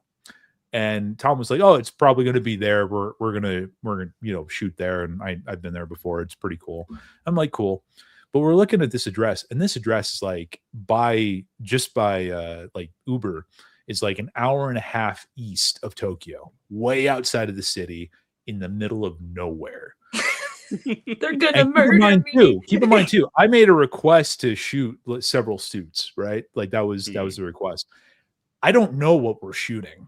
I have no idea what is at the end of this road. So we all after the shoot for Yokoyama, we all gather up in this Uber. We all take out there. We get dropped off in this parking lot where there's like this big junkyard, a bus stop, and this little mom and pop restaurant. That's it. And we're just looking around like, what the hell? We go and you have lunch for a little bit. Then we start looking around trying to find this address. And there is like this warehouse that's like there's like a 7-Eleven, and then there's like this warehouse. And we're just like, okay, again, no idea what's going on. We met my point of contact there, who again could not have possibly done any of this without him. He was incredible. So he leads us into this warehouse, and as it turns out, this particular warehouse was housed a lot of Toei's old props for stage shows and stuff. So it was just a weird mishmash of different things. There was like some Ultimate Muscle stuff that must have been used for like some kind of like cross promotional event or something.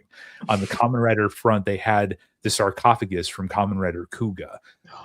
They also had, and again, all these things are like shrink wrapped up in pallets. Like this almost looks like a Costco warehouse. This isn't like some like glorious set. Very well kept, very well maintained.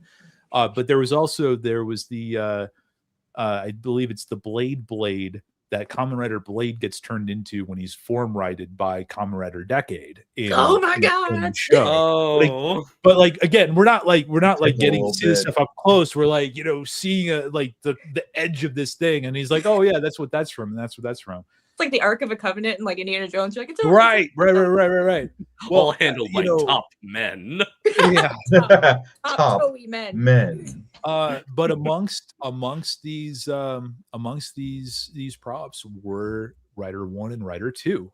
At the time, we didn't know if they were the actual suits, but we later found out that it was the suits themselves. Rider 1 and Rider 2 from Kamen Rider the Next, and we were able to shoot some stuff there. We shot the hell out of those suits, me and Tom.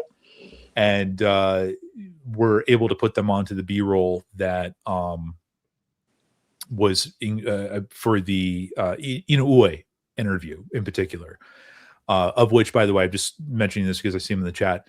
Evan Dela Cruz, a very good friend of mine, incredible video editor. He took the reins on that and edited that himself, did a fantastic job on that. But yeah, we were able to actually shoot the Rider suits, and I almost don't know if I should share these, but I will. I think we're okay. This is Tom right here on the right. Kevin is on the left. This is actually after the shoot. But that's actually the four of us right there with the two suits. I'm only sharing this because it's just it was quite the experience. It was super cool. And again, it's it's not necessarily the tippy top of things, not trying to sell it that it is, but the fact that there was just a cold email sent out in the universe asking, hey, would it be a possibility to maybe shoot something? And the fact that it actually happened, that in itself was really cool, because it just wasn't, again, we went to Japan not expecting to get something, and we got something, and it turned out to be some pretty incredible, I would say some pretty incredible footage, I have like two nerdy questions. So my one that's more for myself is like, how did they store them? But the other one is, did they give you like any limitations of like, you can shoot whatever you want, just don't do this, or like just don't take a picture of these?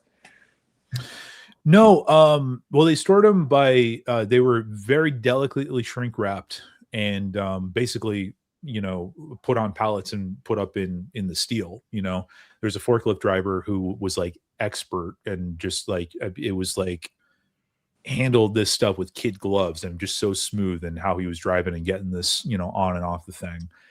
As far as the limitations go, not so much, because of the fact that we didn't necessarily know where we were shooting, what those limitations were.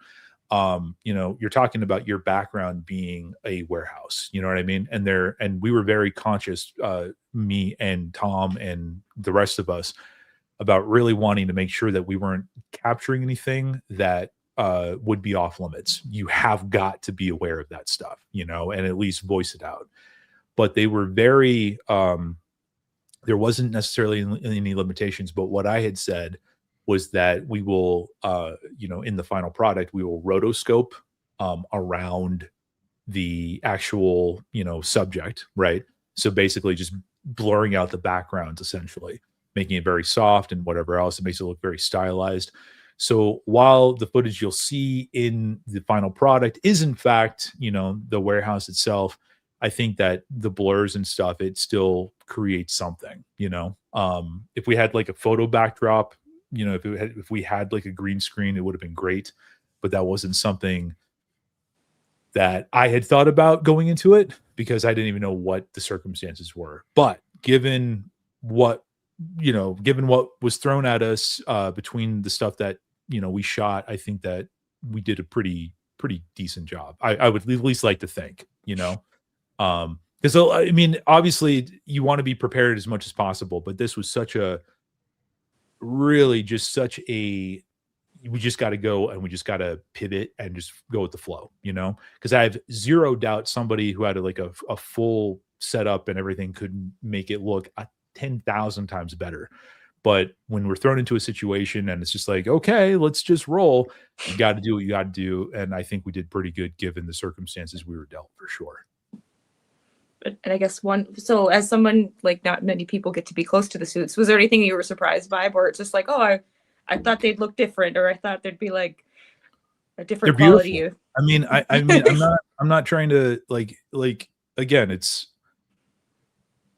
not trying to overemphasize or anything like this, but they're freaking gorgeous. The first and next suits in particular, or sorry, the next suits in particular are my favorite. Like Rider 1, the darker colors, the Sakurajima color with the double stripe.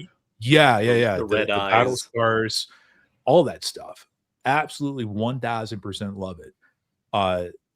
It was very cool to be able to appreciate the craftsmanship, and especially I think after, like, we hadn't recorded the commentaries yet, but we had certainly, like, yeah, both you guys instinctively we both go for hey guys. This is what I got. That's what I got right there. My man. That's right. Powers unite. That's how you know we were the right guys to work on. Right. It was literally right. within arm's reach. Exactly. I like how Andres is looking sideways. He's like, I got this. Well, actually, I don't know if I ever shown this to you guys, but I actually have. You got. That's great. Good old Mark Musashi right here. Yeah.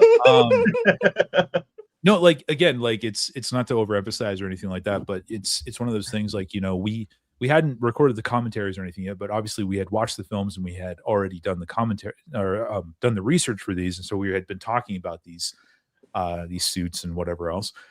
But it is pretty cool to be able to, see these things in person and appreciate them for what they are. I'm not going to sit here and be like, oh my God, I feel like I was 5 years old again and I just wanted to, like do all this stuff. It just, they're immaculate. Izubuchi's designs. Izubuchi was the guy who had designed all the kaijin and Rider stuff for both films, is one of the highlights of these movies. And it's not trying to say like, oh, it was like this like piece of art kind of thing, but it kind of was, and made all the cooler because both those suits are made to look dingy and gross, and there's blood on Rider 2's mask because of the past times that he's coughed it up, and yeah, I mean, I don't, I'm just like, oh, it was cool. I know that's not like a great answer, but they're, I mean, as anybody who's gone to like any like exhibition that showcases these things, because obviously these things have been seen before in other exhibitions. I think that it's just a real appreciation because I mean this is tokusatsu. I mean it's literally, you're seeing a piece of the thing that's how the thing gets made. It's pretty incredible and a key piece of it. I guess to bring the other two back in, we could talk about the commentaries that you guys did. So when creating the actual commentaries, what was important for you in terms of the research and crafting them? Was there any particular angle you wanted to bring out? I mean, generally speaking, I think like the thing that makes it cool is it's not like nowadays with more recent series that have access to, I forget what it is that they have their Toei the Room where they do all the projections and stuff like that. We're still talking about the core idea of what tokusatsu is, which is practical special effects. And there's so many of those throughout the first and the next that I think we were all kind of on board with. Like, we want to make sure to exemplify with like the bike stunts. This is how these bike scenes were done, especially the step up between the first to the next. We all greatly appreciate that. I think, Matt, you and I have talked about it, and we've all talked about it when we're talking about Garo in Makai Senki, the step up with bike stuntery. The Stuntery, next, I like that word. Yes. The next bike stunts are a stepping stone to what they were eventually able to do there. And that's the thing about it. When you've got the same guy working on all these projects, Garo to the first to the next to Makai Senki, you can see that visual language throughout of, I think it's one of the last fights in Garo between Rei, Koga, and the guy they're fighting at that point. You can see Yokoyama doing what's basically a practice run for the rider kick that's done at the end of the first. And then you watch the next and you see him doing a practice run of what he's going to do in Garo. And it's so interesting to see that grow of this through line of, I can totally see the way it's being shot being essentially the same, but there's a step up each time. And so it was things like that I think we really wanted to focus on and bring out that we think other people would also find just as interesting. Just as an example. Andres? I remember we had a conversation as to what sort of information we were looking for specifically, because we had dug through a lot of different magazine articles, a lot of different interviews, and some of them were fluff pieces, of course, which comes with any sort of promotional campaign. But I remember you mentioned how the thing you wanted to emphasize more than anything were the personal anecdotes from the people who made the film, like sort of like personal stories or like personal accounts on, let's say like Shirakura, or whether it was Shirakura or the designer of the suits or the actors or Yokoyama himself, all giving personal accounts, different personal stories of like, this happened at this one time, or I remember when we did this and then that happened, which led to that happening. My favorite story that I'll give just for this episode. The Cliff Notes. The Cliff Notes, yeah, like the one little Cliff Note that I will give, like my favorite anecdote was just how the designers were I believe it was the special effects supervisor. He wanted to like have a reference for how to animate the CGI tentacles for the idol girl in her mutant monster form. And so they thought, let's look at jellyfishes. And so he shared a story in an interview about how he was going to an aquarium with the producer to just look specifically at the record footage of the jellyfishes as reference for animating the character's tentacles, except they realized how shady they looked just going to the aquarium only to stop by the jellyfishes and then just leave. And they just like laughed at themselves at just how weird it looked. Like they were like criminals ready to pull off a heist and they were just scouting out the scene. It's like they were worried the other fish were going to be jealous. Be like, they didn't want to come look at us. Like, Yeah. So like looking for like little anecdotes like that really helped to like sort of like give like a sense of personality of who these people were, what their experiences were like, and sort of like give that sort of insight that you cannot find literally anywhere else in the world. So in a way, it felt like we were sort of like preserving a lot of this information by like trying to take as much as we could and present it in a way that would help shed new light on these films to help you see it from a brand new point of view, whether it's the point of view of the actors, point of view of the special effects people, point of view of the big wigs at the top of the corporate ladder, just sort of like seeing these films from different angles to understand why these movies turned out the way that they did. And I would say like that was, at least for me, that was the angle that I tried my best to carry out with with scripting these commentaries. And I definitely heavily relied on using direct quotes from these archived interviews, because I wanted to recite the actual words spoken by these individuals, as opposed to trying to summarize it and tell it or paraphrase it in my own words. I figured it was best for the fans to hear it straight from the horse's mouth, essentially. 100%. 100%. You know, the thing with the commentaries in particular, I don't necessarily know if it's the style that people are used to in the audio commentary world. And what I mean by that is specifically, we scripted out these commentaries, and for some people they cringe at that and they're just like, oh, whatever. But you know, I argue we did it because of twofold.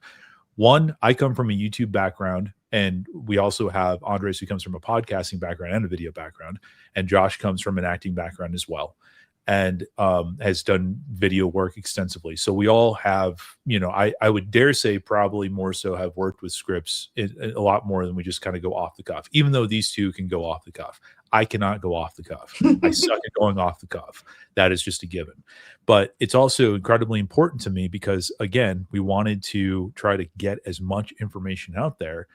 By being able to script it, write it, and perform it, you are able to do that more so than if you're just like, well, you know, and in this scene, I like this scene. here. Yeah. But again, it's a preference of style. Some people prefer that in comparison to maybe what sounds a little bit too forced or whatever. So there's a delicate balance. Hopefully we did it in a way that people, you know, it's easy on the ears and they actually learn something from it.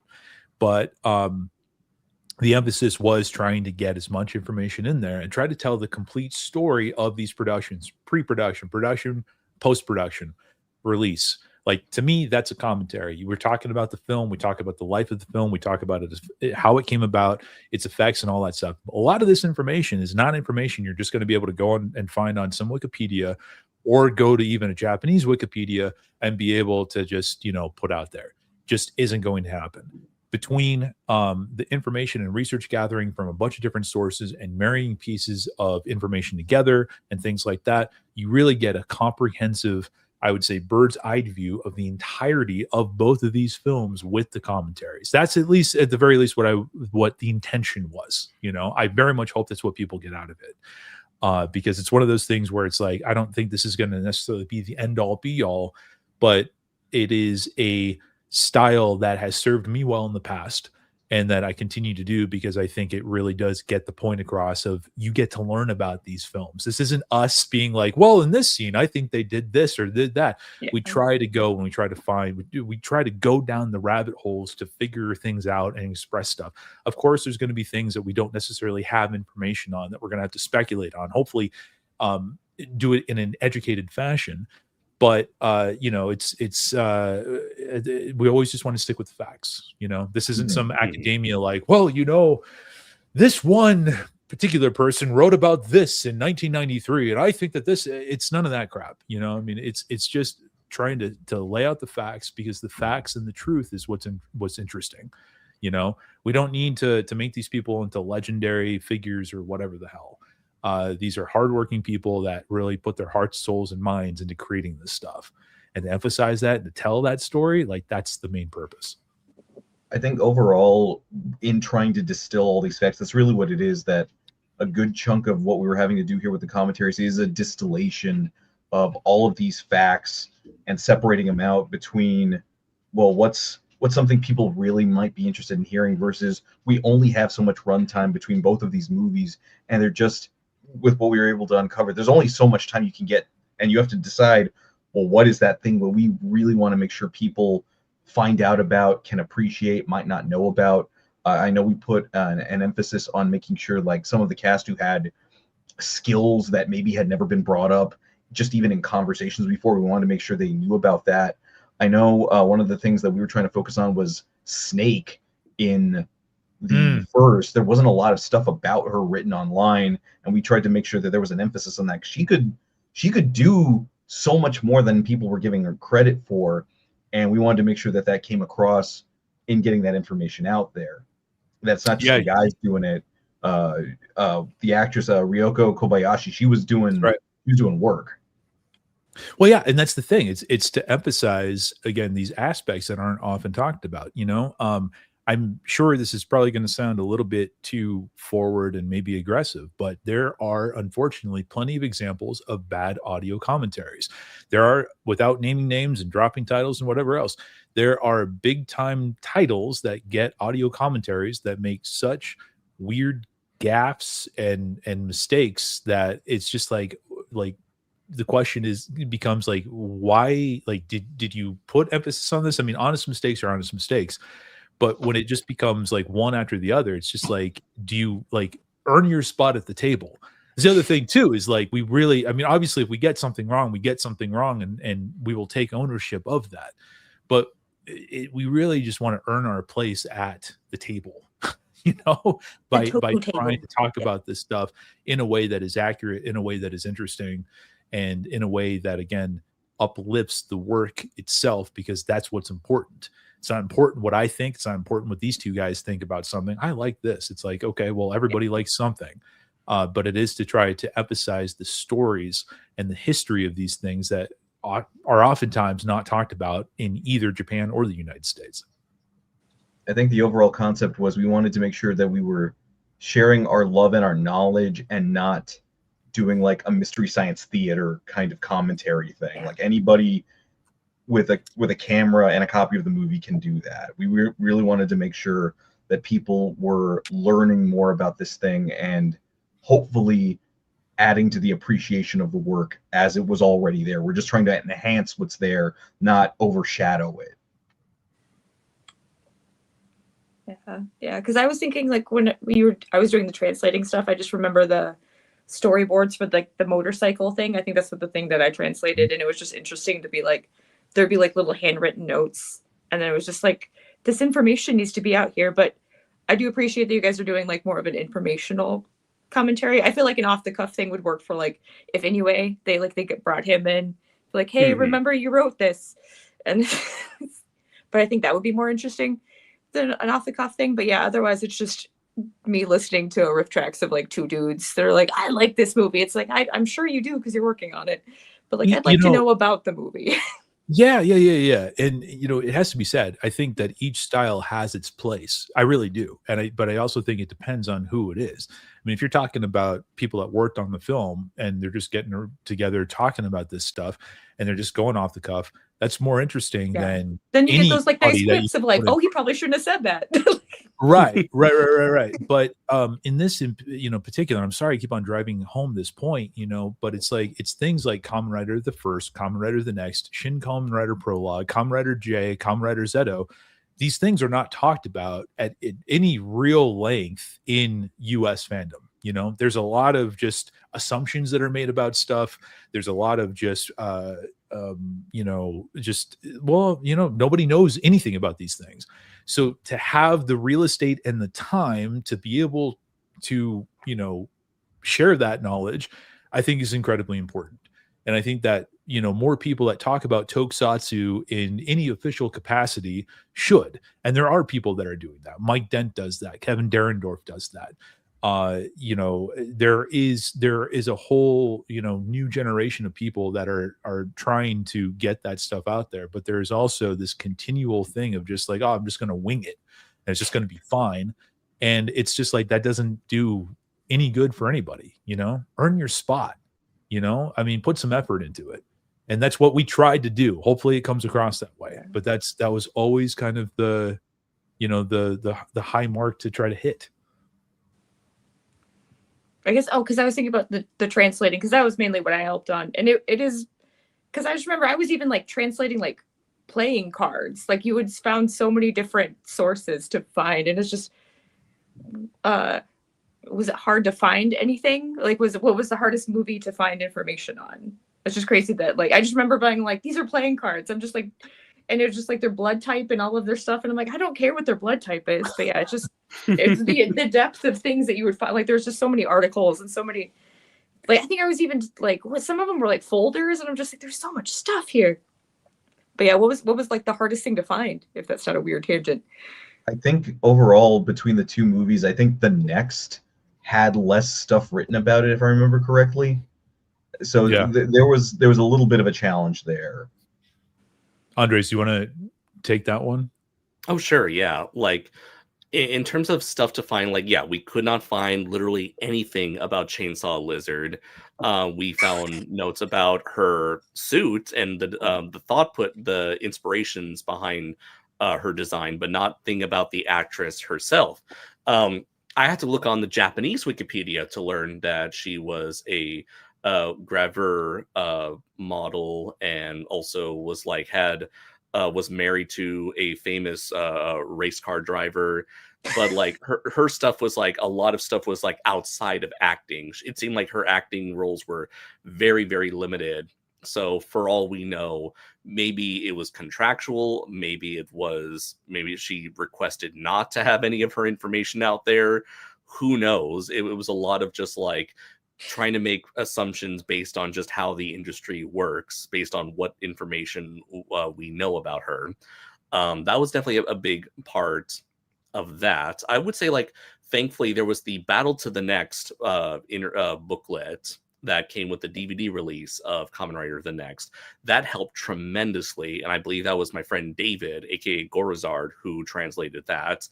And that had a wealth of information, since it was essentially the director interviewing various individuals who were part of the movie. He interviewed the writer, he interviewed the actors, he interviewed the designer, and at the very end, he interviewed the guy who would go on to create Gurren Lagann, an anime that a mecha anime that I absolutely love. And actually, he would also be a future Kamen Rider writer. He'd be the main writer of Kamen Rider Forze, I believe. So it was very interesting to sort of like see this nice little like time capsule of all these people giving as honest of opinion as they can on the production, well after the fact, kind of like what we're doing right now, interviewing each other essentially. So that was a huge help in terms of like shedding some light on the production of this film, as well as some opinions on the state of the franchise at the time. But in terms of any difficulties, surprisingly, I could not really find a whole lot. Like, even when we found that there was some moments where we had to fill in, like, I believe like 5 minutes worth of screen time for the film, I was able to put together 2 little anecdotes, just sort of like going over whatever notes that I had left over that I hadn't used up to that point. Because that was the thing. We gathered a lot of notes in preparation for the scripting. And once we decided, okay, we're going to talk about these particular topics at these particular points in the film for this particular specific amount of time, the rest kind of came easy. It was just a matter of just grabbing whatever notes that you had that are relevant to that, and then truncated into that certain specific amount of time, which could be anywhere from 30 seconds to 3 minutes. But there was a moment where we found ourselves with like 5 minutes to fill in the time, and luckily I was able to pull through by finding a comparison that, or to focus on something that was not in the movie whatsoever, which was the lack of a particular character famous in V3, that being Rider Man. Rider Man, he is the secondary writer for the second Kamen Rider series. And despite having V3 in the next, there is no Rider Man. And I know for fans, that is a big question they have been asking all these years is, where is Rider Man? And so having gotten all of this like context for what they were adapting and what direction they were going in, as well as getting some information on on the producer, not the producer, on the designer of these costumes, I was able to put together a short little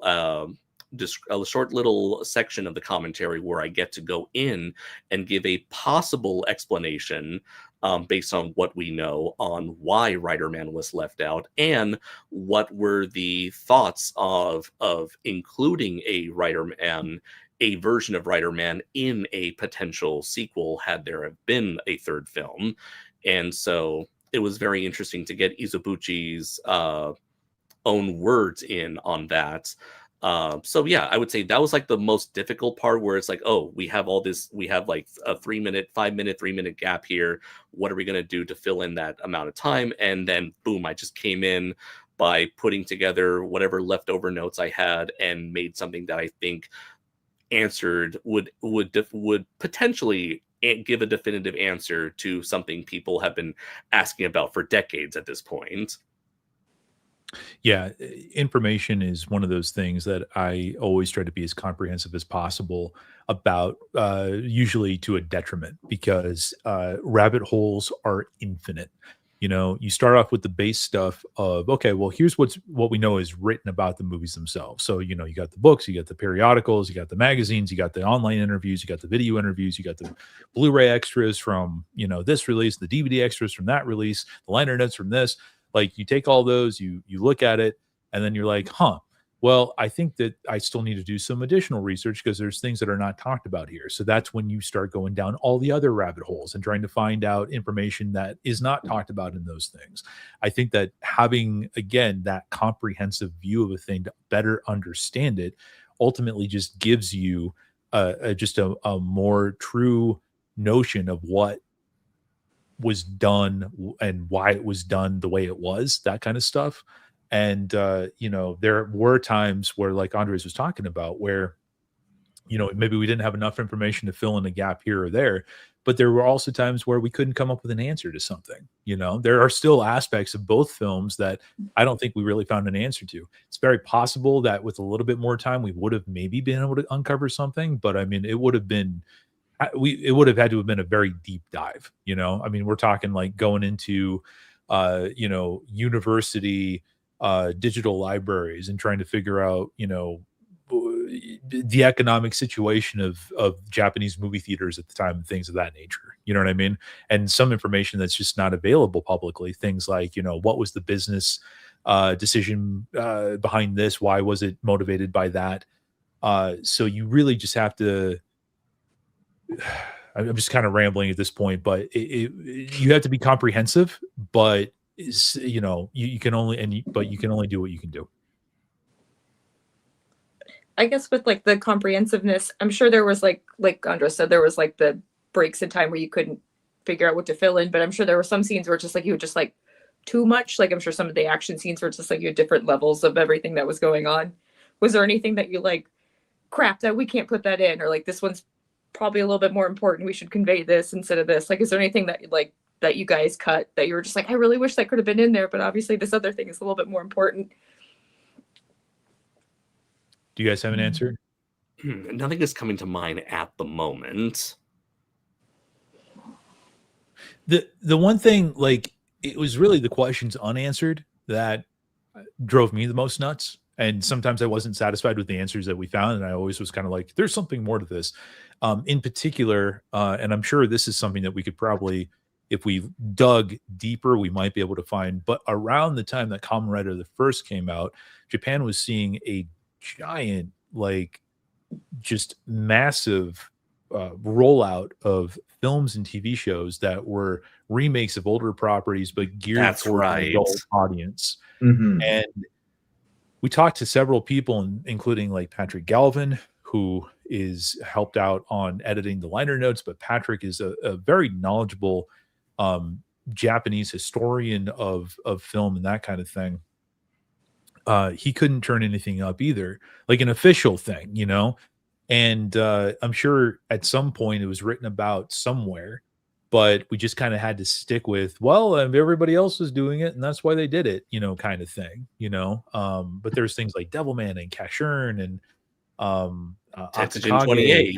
Yeah. I mean, there was all sorts of stuff. And the other thing for the next, I mean, again, it was one of those things like going into it, we were rolling on an assumption because this is what everybody says. You know, everyone says that the next is J horror because J horror was popular, right? And usually when it's like that simple, I'm like, there has to be more to this. The weird thing about it was that everything that we read about the horror infusion aspect sounded like they wanted to infuse the Ishinomori style of horror, which you can see very much within like the first 13 episodes of Kamen Rider 71, Shin Kamen Rider Prologue, you know, that kind of thing, which is far different than, you know, Japanese Ghost Girl, Sadako Kayako kind of stuff. And there was never really a good answer that we found outside of the fact that it was pretty, you know, right in the middle of things like, you know, the American version of The Ring and The Grudge and that kind of stuff. And I'm still not 100% satisfied with just saying, well, it's because it was popular. But I mean, that very well was the case. I wish we could have spent a little bit more time on that. But at some point, you just got to take yourself out of the rabbit holes and be like, we got work, we got to get out.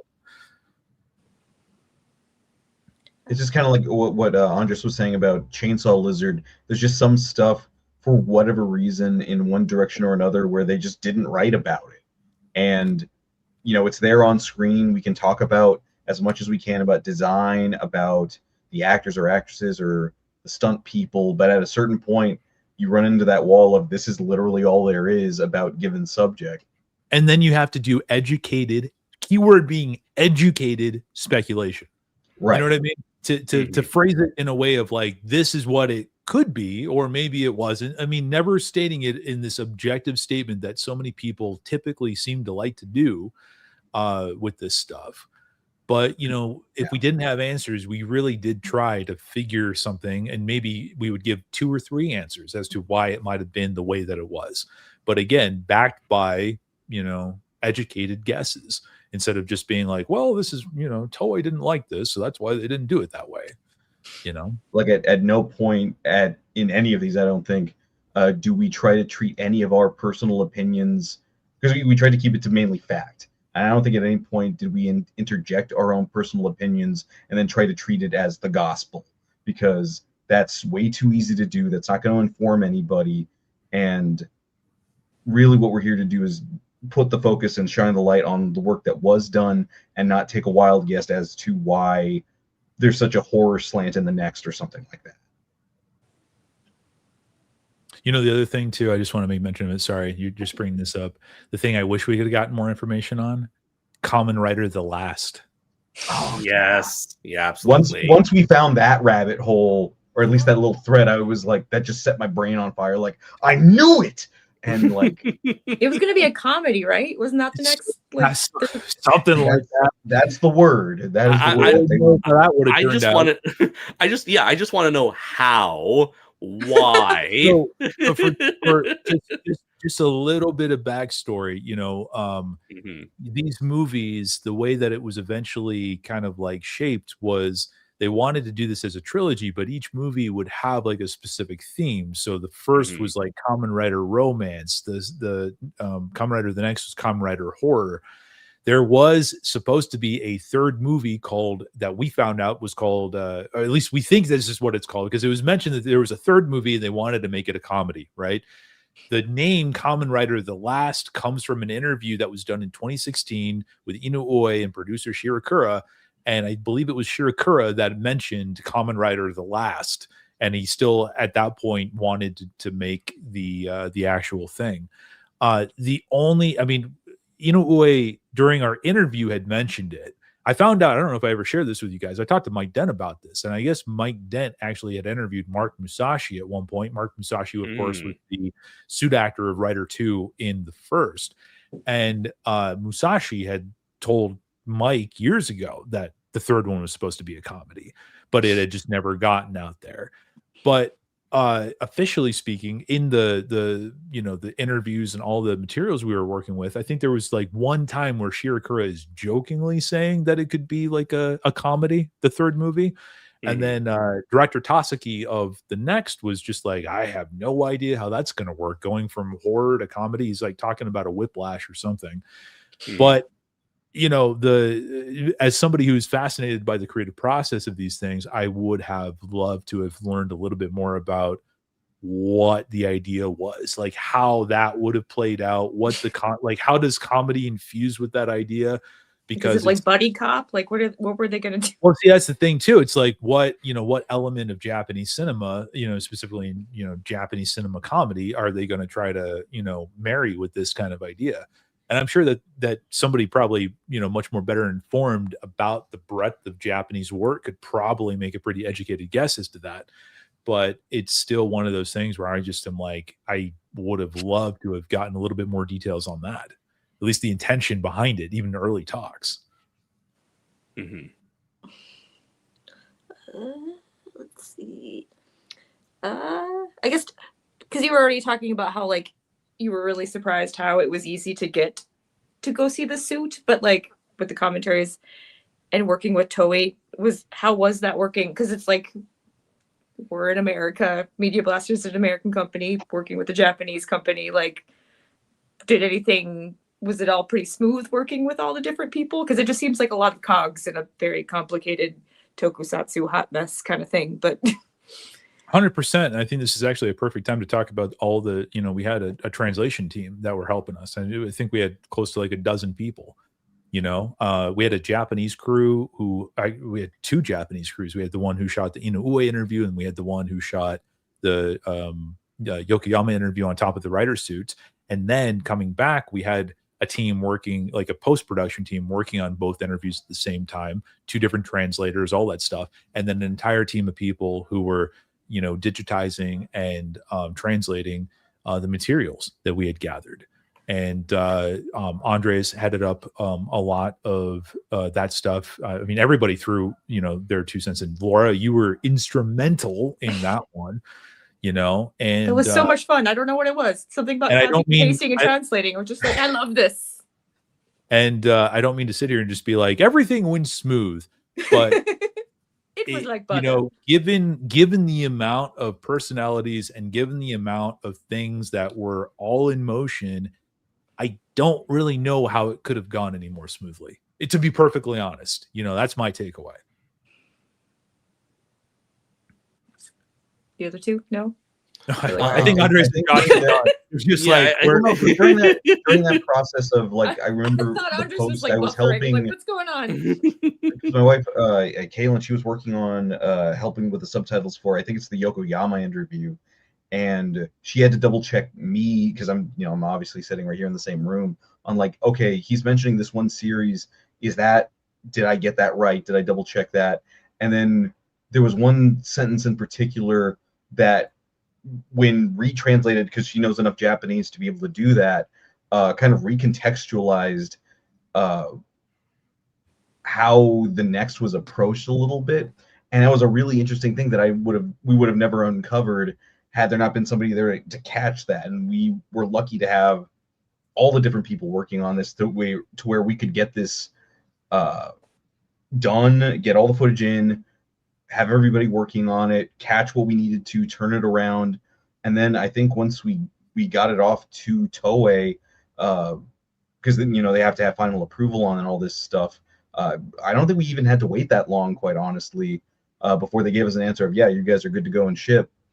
And I've heard tell that it can take a lot longer given the size and the scope of this kind of a project. So getting back the okay that everything we did wasn't for nothing, that we actually get to share this with people, was definitely a relief for all of us. Very much so.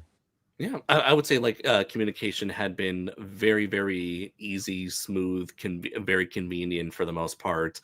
I was just simply managing, like Matt, in terms of like the Media Blasters and Toei stuff. I felt like Matt was mostly in charge of on that front, whereas I kind of like supervise like my own, you could say, translation team. You know, you, Laura, Nick.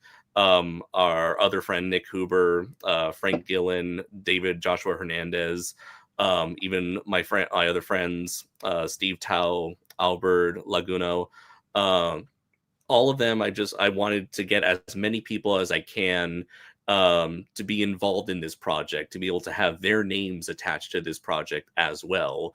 And I reached out to as many people who would be interested in helping out, saying like, hey guys, this is purely voluntary, but you will get shout outs in this in some way, shape, or form in this project.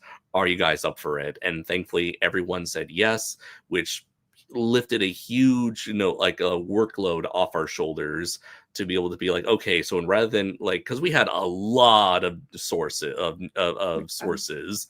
I will say for like the translating stuff, it was kind of fun with like the camaraderie of just seeing like all of this stuff, and then like you'd come back the next day and like a big chunk of it was done. You're like, oh yeah, like that's awesome. Like I feel like there was like was there like 3 teams, I think, if I remember correctly, for the translation stuff. The majority of the people I think were working on the next, and then it was me, Josh, Max, and you, Laura, who were tackling the first. Yeah, because it was just like, oh yeah, like this is done and then this is done, and it was just really cool to be like watch it all like get chunked down. But yeah, there's so much stuff. Like I was just so impressed with like the amount of stuff that you guys found, and then it was just interesting to look at all the different things and be like the things that they like wanted to specify, and like all of the like they really liked that song that they're like trying to, I think it was for the first, they had like all the songs they wanted to do. But yeah, it was just, you guys had so much information. It was ridiculous. And then it's really. I interrupted you to begin with, but I was just gonna say it was just for me as like not a huge Kamen Rider fan, but I like it. It was. I still got to do something on it. Like I'm on an official Kamen Rider release, so it just you have to grab any ever opportunities that might lead to you working on other stuff that you like a lot more later down the road. But yeah, you just gotta grab all that stuff. It's really funny because like, yeah, I'm glad you mentioned that about how much stuff there was, because at one point in Matt and I had a conversation, like we were wondering like, do we have enough to cover 2 feature-length commentaries as opposed to several, a couple of like 50-minute movies and a feature-length one. But then once we looked at all of our notes, that's when you realized that we had significantly more notes for just one movie alone compared to the notes that you had for the trilogy. So it's like that really like what do you call it? It really did away with our worries at that point. So it just came to a matter of like, okay, we have all these notes. How do we present it? And we wouldn't have been able to have that many notes if it weren't for our wonderful team, who was there when we needed them most. Yeah, it has been said before, but I'm going to say it again. None of this would have happened without the team who put it together. It wasn't a me thing. It was not a Matt Burkett thing. It was everybody bringing their best foot forward, putting in the time, putting in the effort, putting in the talents, and making it happen. If any one of those people had not been part of the process, it would have made it that much harder, and it would have brought the quality down that much more. I'm very, very, very privileged to have worked with the people that I worked with, and I am going to continue to utilize that team for as long as I humanly can. The milk is dry, yo. Try to. I think we were lucky, at least when it came to the first. The worst thing that we had to worry about was when it came to runtime for everything at the end. I think the only problem we ran into was that I read one part faster than I thought I was going to, and I just had to fill in like 2 minutes. Yeah. There was the only problem we ran into. I'm fine with that. Yeah, there was. I will. Well, I won't get into it too much comparatively to the other one, but there was far less. We have too much. We have too little on these two movies than there was on the last one. Where, like, again, like with, I think with Next, there was parts where we were running a little short, and then with First, we were running a little over. But through the magic of audio editing, we're able to, make sure that we can get those things filled and do it in a way that hopefully, comes off as consistent between the two. I guess, how many hours do you think so for just one of the movies, how many hours do you think it put in for one of the commentaries? I am not even going to even speculate on that, because I will drink myself to death. Look, like this, to sit here and just to say, well, it's a labor of love, I think is putting it lightly. Okay. There was a lot of work and time that went into this. I can't emphasize that enough. And oftentimes probably to the point of, it was simply passion that was driving this. Like, literally, it's the driving force. Because, like, yes, like, money is being exchanged, but we ain't millionaires, yo. Like, yeah. And again, it's a privilege to do it, and it's one of those things where you have to weigh it if it's worth it to you or not. Yeah. With There's us, multiple different types of currency. It's either like right.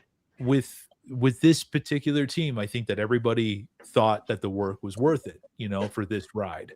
And I don't even want to speculate how long it took. It took a hell of a long time.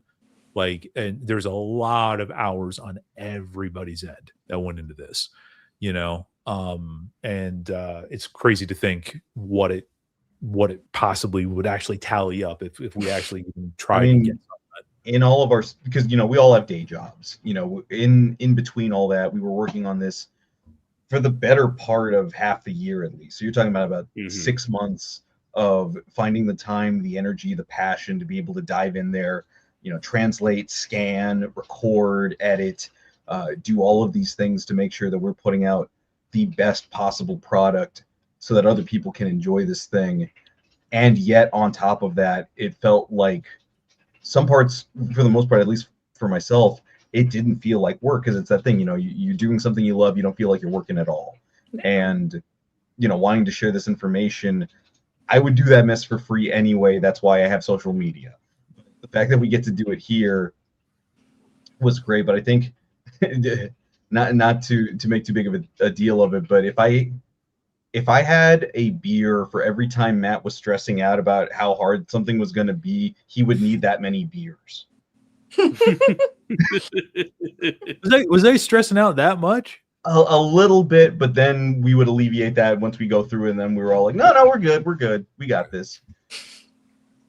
But that's the mark of a good, I guess you'd say, project manager, was that he was always on top of it, making sure that, okay, these Lego pieces got to fit just right, otherwise this thing's coming down. But we were all on top of it, and stayed pretty on task throughout all the entire. Everybody stayed on task. Run.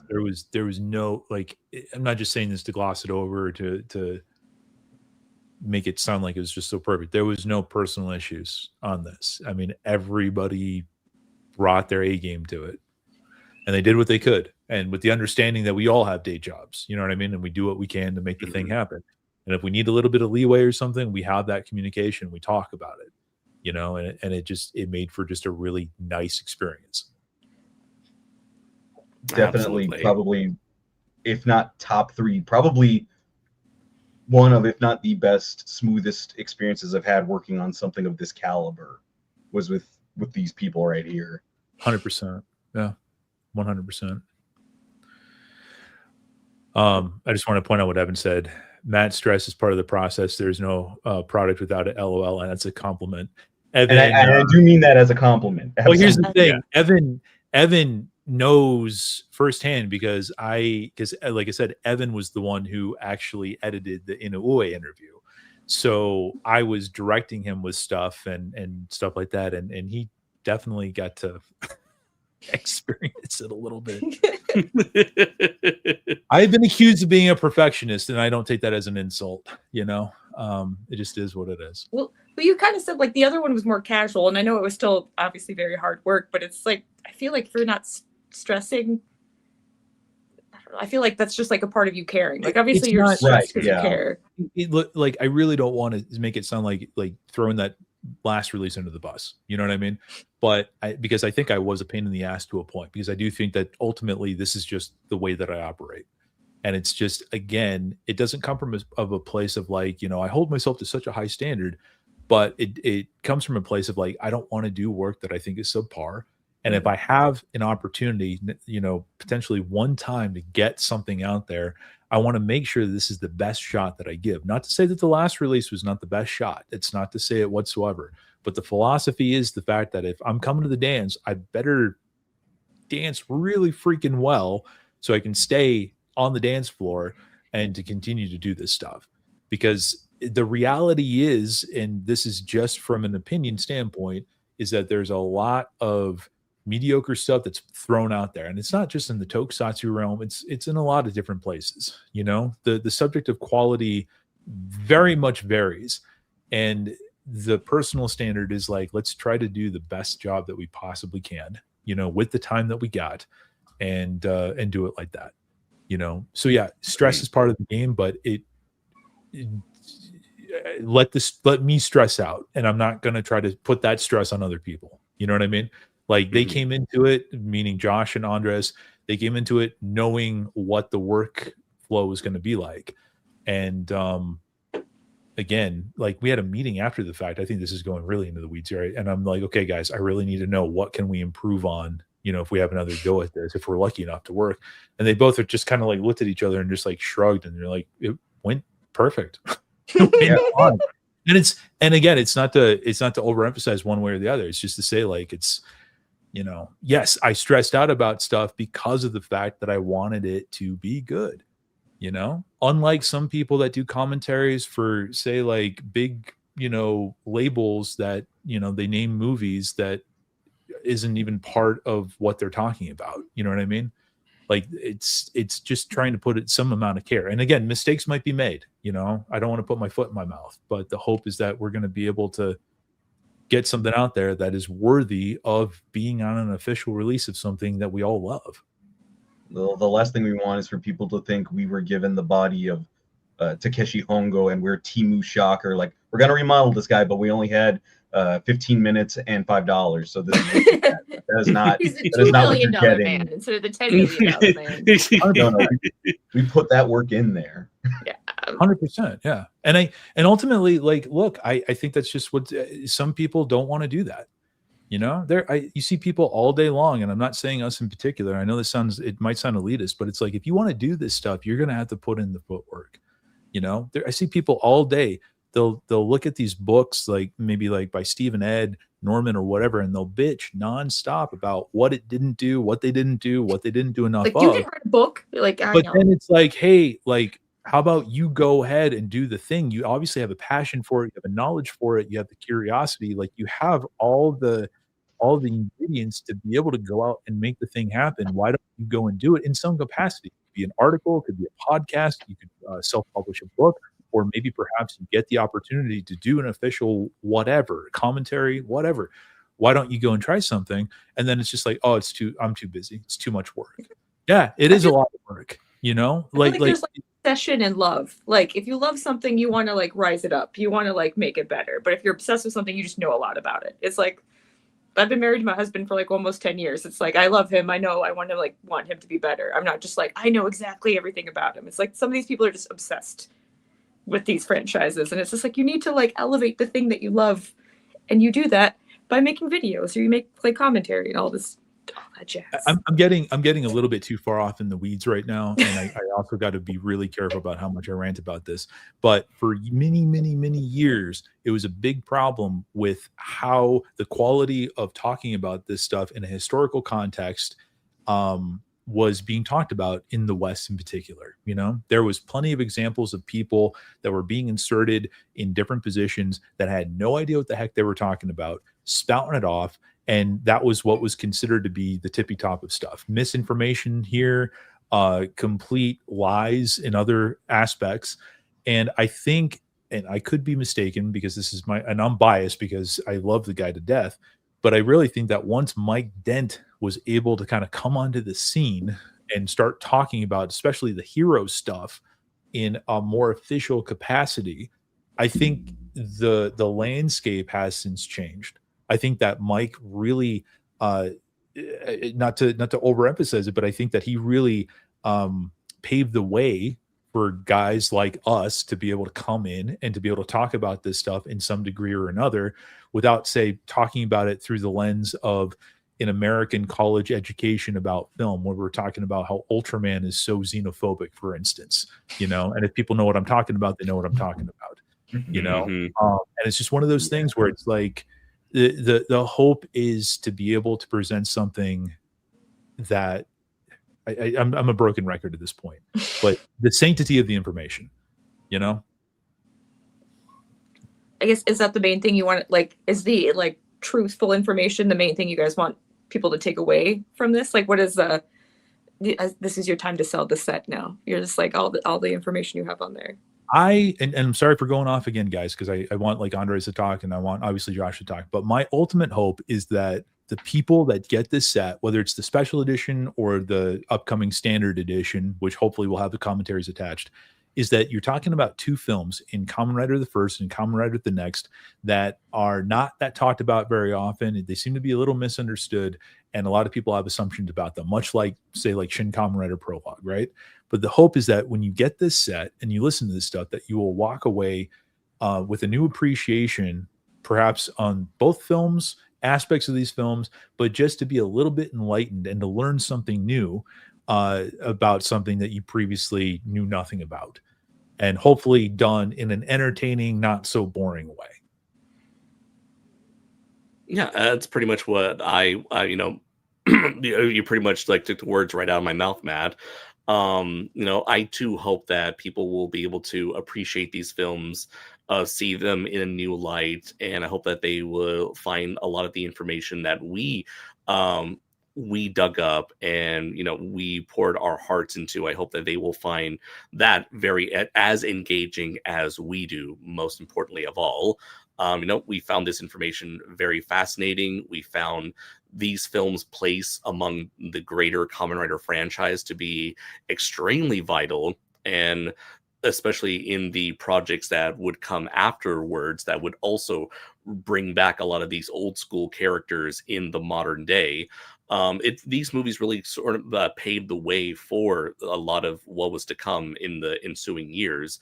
And so, yeah, I really hope that people will find a lot of that stuff very interesting and engaging, and will enjoy the movies in a way they probably never enjoyed before. Or if they are fans of the of already big fans of the First and the Next, I hope that we get to help them learn more about the movies, about the people behind their favorite movies, and that they'll be able to put a name, put a face on several of these individuals that we had spotlighted through our interviews and commentaries.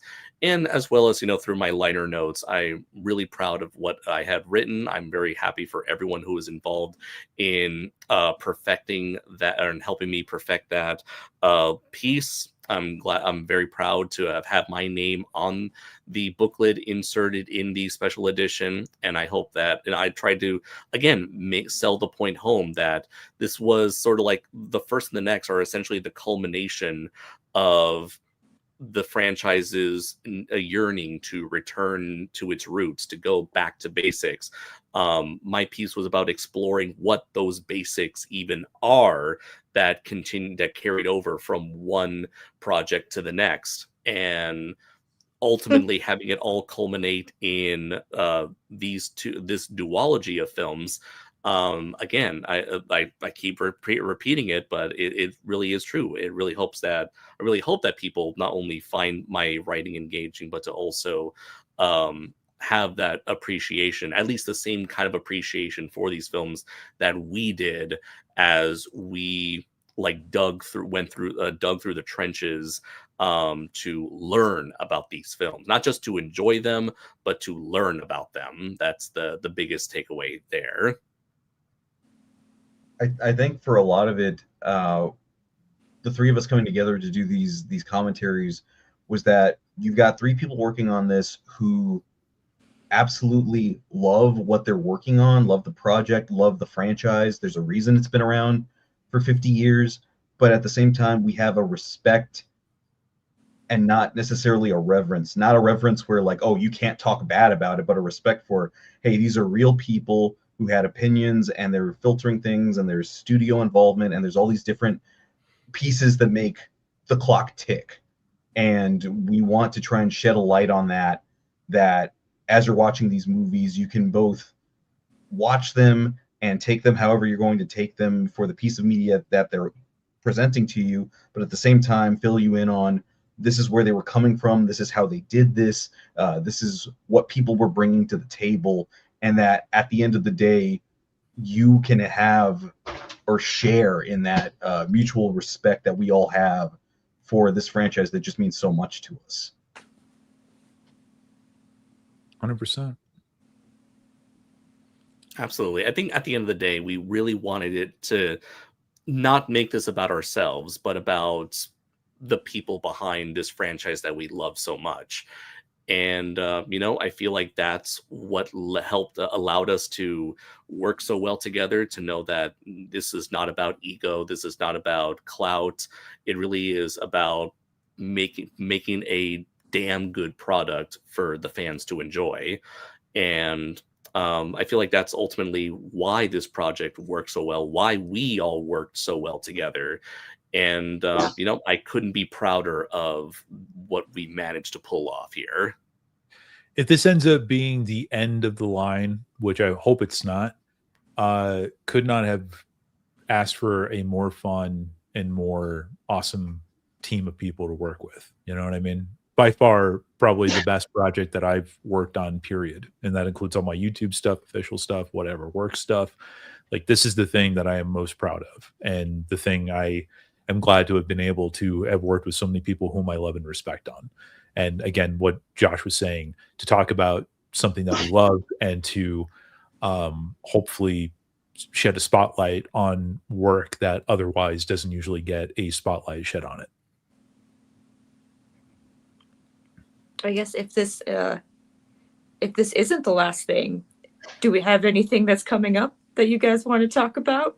Kamen Rider Gaia parts 2 and 3. Like bullshit. Coming 2029. Bullshit artists. 2029, all right. I gotta find out if he has a heart attack and die. He's gonna make it, right? Yeah. He's gonna be okay. Oh, damn. That was my main takeaway from Gaia 1, where I'm just like, he'll be fine. He'll be fine. Yeah. He wasn't in J for a reason. Or no, wait, he was in J.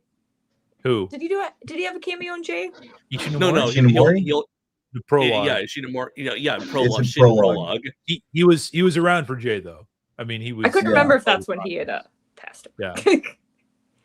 Yeah. I mean, publicly speaking, it's already been announced that Media Blasters currently has the license for 5 of the Garo movies. And of course, Garo is the franchise made famous by the one and only Keita Mamiya, behind such great films as Mechanical Violet, Hokkaido, Kamen Rider Zeto, Kamen Rider J. Garo's been going on for just had its 20th anniversary this year. And like I said, they have licensed 5 films, Red Requiem, Kiba, Moonbow Traveler, Wailing Dragon, and the brand new film Taiga. While no details have been released upon that, I will confirm that there are talks of us being involved with that in some capacity or another. So there has been, it's still very early on. There's been a lot of talking. There's been, a lot of preliminary stuff. We've had discussions and kind of talked about, the hopes and dreams of what this might look like and what, that might entail. But if we're lucky, it looks like there might be a lot of some Makai Knight action going on here in 2026. I guess. Oh, and then with him getting Garo with Media Blasters, it just kind of shows the commitment to tokusatsu. I guess we didn't really talk about you guys just working with just Media Blasters, right? Yeah, I mean, John definitely seems to be very much on the tokusatsu train. I mean, again, this is all public information. This isn't anything that is like behind the scenes brand new. But I mean, he had another in-person meeting with Toei back, I think it was in April, after we had, shot all the stuff initially. It went very well. And yeah, I mean, there's lots of things being talked about. It's a very interesting time for things like Kamen Rider right now. I mean, Toei is doing the simulcast with Shout Factory right now with Zets. And I think that we haven't even begin to see what the landscape here in the States are going to look like. Discotheque is still pumping out stuff all the time, but John very much wants to continue with the tokusatsu stuff. I think with Media Blasters in particular, you're going to continue to see titles that are going to be more in the adult fare, if that makes sense. And what I mean by that is like things like Hokkaido, things like Zeram 1 and 2, ZOJ, Shin, and that's why First and Next is like a perfect home for in Media Blasters. And it's the reason why I would argue that Garo is the perfect title for Media Blasters, because that is the most adult tokusatsu that is still kind of being that is out there. But John is very much wanting to continue, from all intents and purposes, to continue trying to go down the tokusatsu road. Yeah, he has worked on tokusatsu projects. At least he, as well as Media Blasters as a whole, has worked on tokusatsu as a whole. There was like the string of Toho DVDs back in the day, like Frankenstein versus Baragon, All Monsters Attack, Godzilla versus Megalon, Atragon, Matango, Mysterians, Varan, Gamera the Brave. Gamera the Brave, that's right. He did that as well. He commissioned the English dub for that. I just was told that the other day. Oh wow. And So then we can't forget that first run of Kamen Rider, the first yes, like 18 years ago, something like that. Which By the I way, remember very specifically running to my local Best Buy to get a copy. And I was like, oh God, I hope they still have some. And of course there were I have to fight the two other people that might be there. Yeah, I have to beat the two other people, both of whom I got into the franchise that live within this county. You gotta prepare to Rider kick them in the face. I'm gonna go full Tojima on their ass. There's my Blu-ray DVD. It's funny that I'm glad you mentioned that, Josh, because I remember in our research, during the interviews, I believe it was in the Battle for the Next liner notes, where there was an interview where the director had mentioned that the first film had good sales in America thanks to the American distributor, Media Blasters. So I had this like, yeah, and I had this almost like surreal existential moment where it's like I had been studying these movies, the history of these movies so much that it's sort of gone full circle back to Media Blasters, which in a way comes back to me, back to these films. So it's like almost I had like a really trippy moment here where it's like, holy shit, now I'm involved in this long story. Yeah, we're here now at the 20th anniversary, and it's like it's a culmination of all this time and all this passion derived from this set of movies, and it's surreal, but I couldn't ask for something better this year. Oh, for sure. But yeah, like earlier, as I was saying, going back to what I was saying, Media Blasters has had quite a extensive history of tokusatsu media. And I remember in a previous vlog of John's, he mentioned how he wanted to go back to that sort of era of the company, wanting to do more mainstream releases. And it looked like, from judging from our own personal interactions with John himself, as well as what he has put out on his YouTube channel, it seems like he is very much so willing to move forward. He's more than eager to move forward with more of this tokusatsu stuff, especially due to the very warm reception towards the most recent Kamen Rider releases. So if everything goes well and we end up actually getting to be a part of the Garo releases, and I am all for it. I am ready and raring to go, man. It feels like I'm only just getting started. Ultimately, too, I think there's a lot that hinges on just people and their voices, and more specifically about, I mean, obviously they can vote with their wallet, but it's like to check out these releases and then to actively talk about them. It's like, yeah, we love this, we didn't so much care about that, or hey, really hated this for X, Y, and Z. That kind of feedback is extraordinarily helpful to everybody involved, you know, from John, because just for instance, if people are like, we love the release, we hate the special features. Well, John, as the business owner, is going to be like, well, I got to make a decision. I'm going to make a switch for the next set. You know, we're out, somebody else is in. But again, that kind of feedback is important. And I hope that there is, you know, I hope this particular set resonates with enough people to be like, yeah, we would love to see more of this, or we'd like to see less of that. Because that's what's really going to help propel, you know, the just continued releases, regardless of if we work on it or not. You know, Media Blasters wants to keep doing this, but they're only going to keep doing this if people buy this stuff and if they're interested in this stuff, you know. And I know John wants to try to stack these releases with interesting things to entice you to buy them, you know. So yeah, by all means, please go check it out if you can. That's the unfortunate reality right now. The special edition is sold out, but we're in this weird in between period where the special edition is sold out, but the standard edition supposedly is going to be, you know, announced soon. I would imagine you're going to see it in January, because that is what happened last year with the Dyad, or with the trilogy. Trio. It's weird saying I worked on the trilogy, then I worked on a Dyad, so it's like, you know, it's just. But yeah, anyways, it's, you know, just keep an eye out, you know, and if you can find the stuff on keep watching the skies. Yeah. Like, it's not like we're not going to shout it from the rooftops once those links become available to all of our platforms, to let everybody know, hey, standard edition, get with it, act like you want it. Absolutely.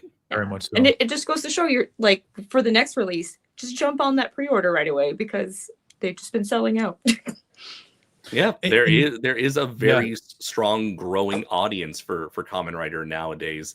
I know, again, we mentioned this earlier in the stream, but it's like we are living in an era now where it's getting easier to get into Rider. It's getting easier to access Rider, whether it's through the Zets, whether it's through Tojima Rider, whether it's through the releases from Discotech and Shout Factory and Media Blasters. So don't just ignore it and push it to the last minute thinking that they're not going to run. Yeah, don't sleep. That's what I wanted to say. Don't sleep on it. Yeah, no, don't. Even when the standard edition comes out, there's no telling how quickly those will sell out, and you'll have to wait for like the next printing of discs. So yeah, don't take it for granted. Jump right on it as soon as you can. And yeah, definitely please let us know what you think about the special features, because your feedback really means a lot to us. 100%. Cool.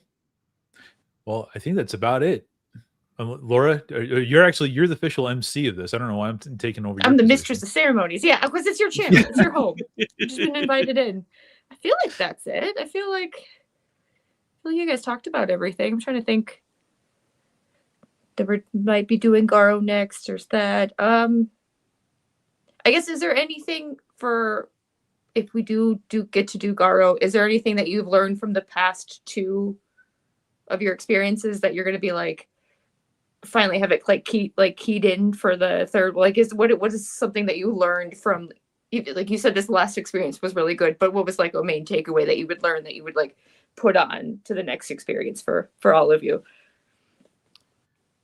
I think that overall, never try to limit your scope of thinking you know everything, because more often than not, guaranteed there is something you do not know. And if it's something like Garo, you don't know if you're going to open that closet door and all of these magazines are just going to come down on you with all of this information you're going to have to cram into your head and that you want to share with everybody. Yeah. And not to get, too far into the weeds and to be talking about this, like, the ink has been put onto the contracts or anything, but if the Garo thing goes through, this potentially could be the largest project yet, because you're not just talking about 3 movies or even 2 movies. It's a franchise. It's a franchise. It is a franchise on top of spanning across 20 years. I mean, you're talking about a movie that was probably from 2010 all the way up to 2025. And there is so much that has happens in between that time. So it's not only the information gathering standpoint, but it's, you know, taking into account all of the historical aspects and everything else. But to more appropriately answer your question, it's, you know, the thing that I have learned is like, you know, it's just to try to streamline the process as much as possible and to keep important key players in those key positions. You know what I mean? Because that's where they're going to thrive the most. And to make sure that the team is happy with what they're doing and how they're doing it and what they're assigned and all that stuff. Because I think that that's really what is going to ultimately give the cool final product. At least that would be the hope going in. It's going to be a ton of work if it goes through. But it's work that I'm looking forward to if we are privileged to manage to get that. Yeah. I mean, you know, we'll see what happens. It's going to be an exciting year. I just don't, just given how this has gone so far and with other stuff that has been happening that we're not talking about on here, I just have a hard time believing that this is going to be it. You know, I feel kind of like we're just getting started, but you know, that could also be famous last words. I've got my lucky Zaruba ring on, and we'll see how far that gets us. Oh, hold on! I got my Zaruba ring on too now. Oh, you got yours too? Mine's packed away. I got a clear one, and you got the real one. Yeah, nice. I feel bad I don't have mine. Oh, but like I guess to kind of go off of what Josh said, like I remember we were doing some of like the if the Garo thing happened, we were having like some talks about that, and I remember sitting there being like, everybody knows everybody else's like name. Like I was like, I don't know this, but I'm like, but I love Garo and I'm here. So it's just like you don't have to be like the perfect fan. You like if we all knew the same amount of information, it wouldn't really be helpful. You wouldn't need all of us. Well, spoiler alert, what Laura is specifically talking about is that, you know, she would be joining like the three of us on like commentary duties and stuff like that. Laura has helped out significantly with a lot of different creative projects. She's worked a lot with Andres on his works. She's a co-author on several books that they've done. And she, again, was indispensable when it comes to, you know, all this stuff in terms of the research side of things, and then just having the inquisitiveness of that. She always has questions about everything, and not to, I'd like to be that person, be like, I have so many questions, and not to like be the weird guy to point this out, but I'm going to point it out. The fact of the matter is, the field needs more female voices talking about stuff in, you know, from voices that actually know what they're talking about. And not just being like, I got this position because of whatever, and I'm just going to make stuff up. It's just one of those things where it's like, if you have, you know, a friend, or if you're working with somebody who obviously is damn reliable, when you're talking about 5 movies, there's going to be plenty of work that comes around. You're going to need all the, you know, the cool people. Got my Google Chrome ready. Yeah, Google Chrome and WordPad and and translating. Just get that ready, you know. But Garo could be pretty interesting. Garo is also one of those things where I don't think many people know much about it. Which is so sad. To steal Josh's you know, phrase, it's like the redheaded stepchild of Tokusatsu. But even just how it's done, it's ties to pachinko in particular, I don't think people necessarily understand. And I think that there's going to be teach me that. I'm going to have to teach myself that. I mean, there's again, you want to talk about rabbit holes. I mean, I don't even want to get into it because I feel like we're getting like we're kind of losing the plot and kind of like building something up that may not end up happening. But we're just manifesting it, yo. We're just putting it out there, like, but the initial kind of like leap into it to discover it is just like, there is a lot of stuff, and there's going to be a lot of extra work that goes into it beyond just the magazines that talk about Garo and the books that talk about Garo. It's going to have to be we look into other things. But again, I think that it could be pretty comprehensive. I think it could be pretty interesting. And if there's one thing that I will always love doing is like elevating Amemiya's work or upselling it, you know, because it's incredible. And the Garo films in particular are very well done. Taiga is great. I don't know if I've talked about Taiga on the channel before, but having seen it twice, really enjoyed it. Jealous. had its American premiere. Rub a couple it in, weeks why ago don't back you? in Jersey. Yeah. But it was really good. You know, I loved it. I'm so excited. Oh, yeah. So, I think yeah, that's the stay only thing I can tuned. think of. Yes. Stay tuned. And yeah, tell John you want us to work on Garo. Yes, absolutely. Spread Yes, the We already word. are. We're telling him. Yeah. Yeah. Tell him we sent Do you. it now, or else. Well, cool, guys. Well, Laura, thank you so much for taking on the interview duties. I so appreciate that. I don't know if Andres appreciates it, but I know I do. Why you guys single me out? Well, Because you're I my know little Josh brother. You gotta be appreciates mean it. to me. I appreciate it. Andres, It was Andres fun. can be ungrateful at times, and I just try to ignore that because I love him. Andres is one of the most grateful people I know, and I know that the three of us very much appreciate you taking over duties and making it less awkward from having to interview ourselves about this. Absolutely. Anything else before we say goodbye to everybody? Let's see. Be sure to check out Draco Azul Gaiden over on Webtoon. Plot is wrapping up and will be followed by a physical release in the next year. Also, check out my YouTube channel, Facebook, Primal Warrior Draco Azul, Twitter at PW_Draco Azul, and on Instagram at Kaiju Noir. Yes, you can follow me over on Blue Sky. I'm at Josh Knight First 1ST, joshnightfirst.bsky.social. You can see all the updates I've got there. Is that it? Yeah, just that. Okay, Yeah. it's just the way that you ended it. You're like, it sounded like there's more to it. You guys are here on Monstrosity, so just keep watching this space. We're gonna try to continue on with the Cast Off podcast. We just released our second episode like a week ago.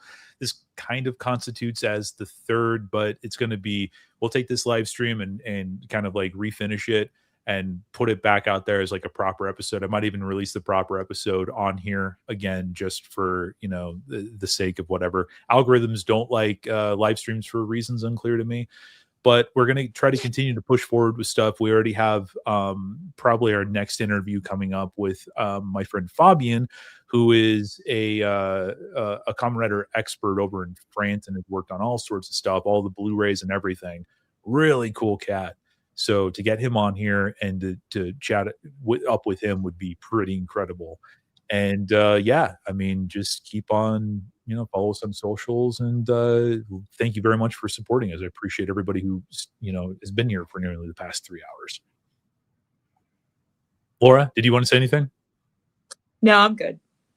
Don't find me. Don't try. Buy All our right, book everybody. wrote. I wrote Andres. Go buy that, but that's about it. Yeah, Primal Warrior Otherwise, leave me Draco alone. Azul Death's Gate. Remember, collect responsibly, and when you can, go buy Kamen Rider Dyad. Por favor. Hope you enjoy. Please. Sorry to the Nari. Yeah. All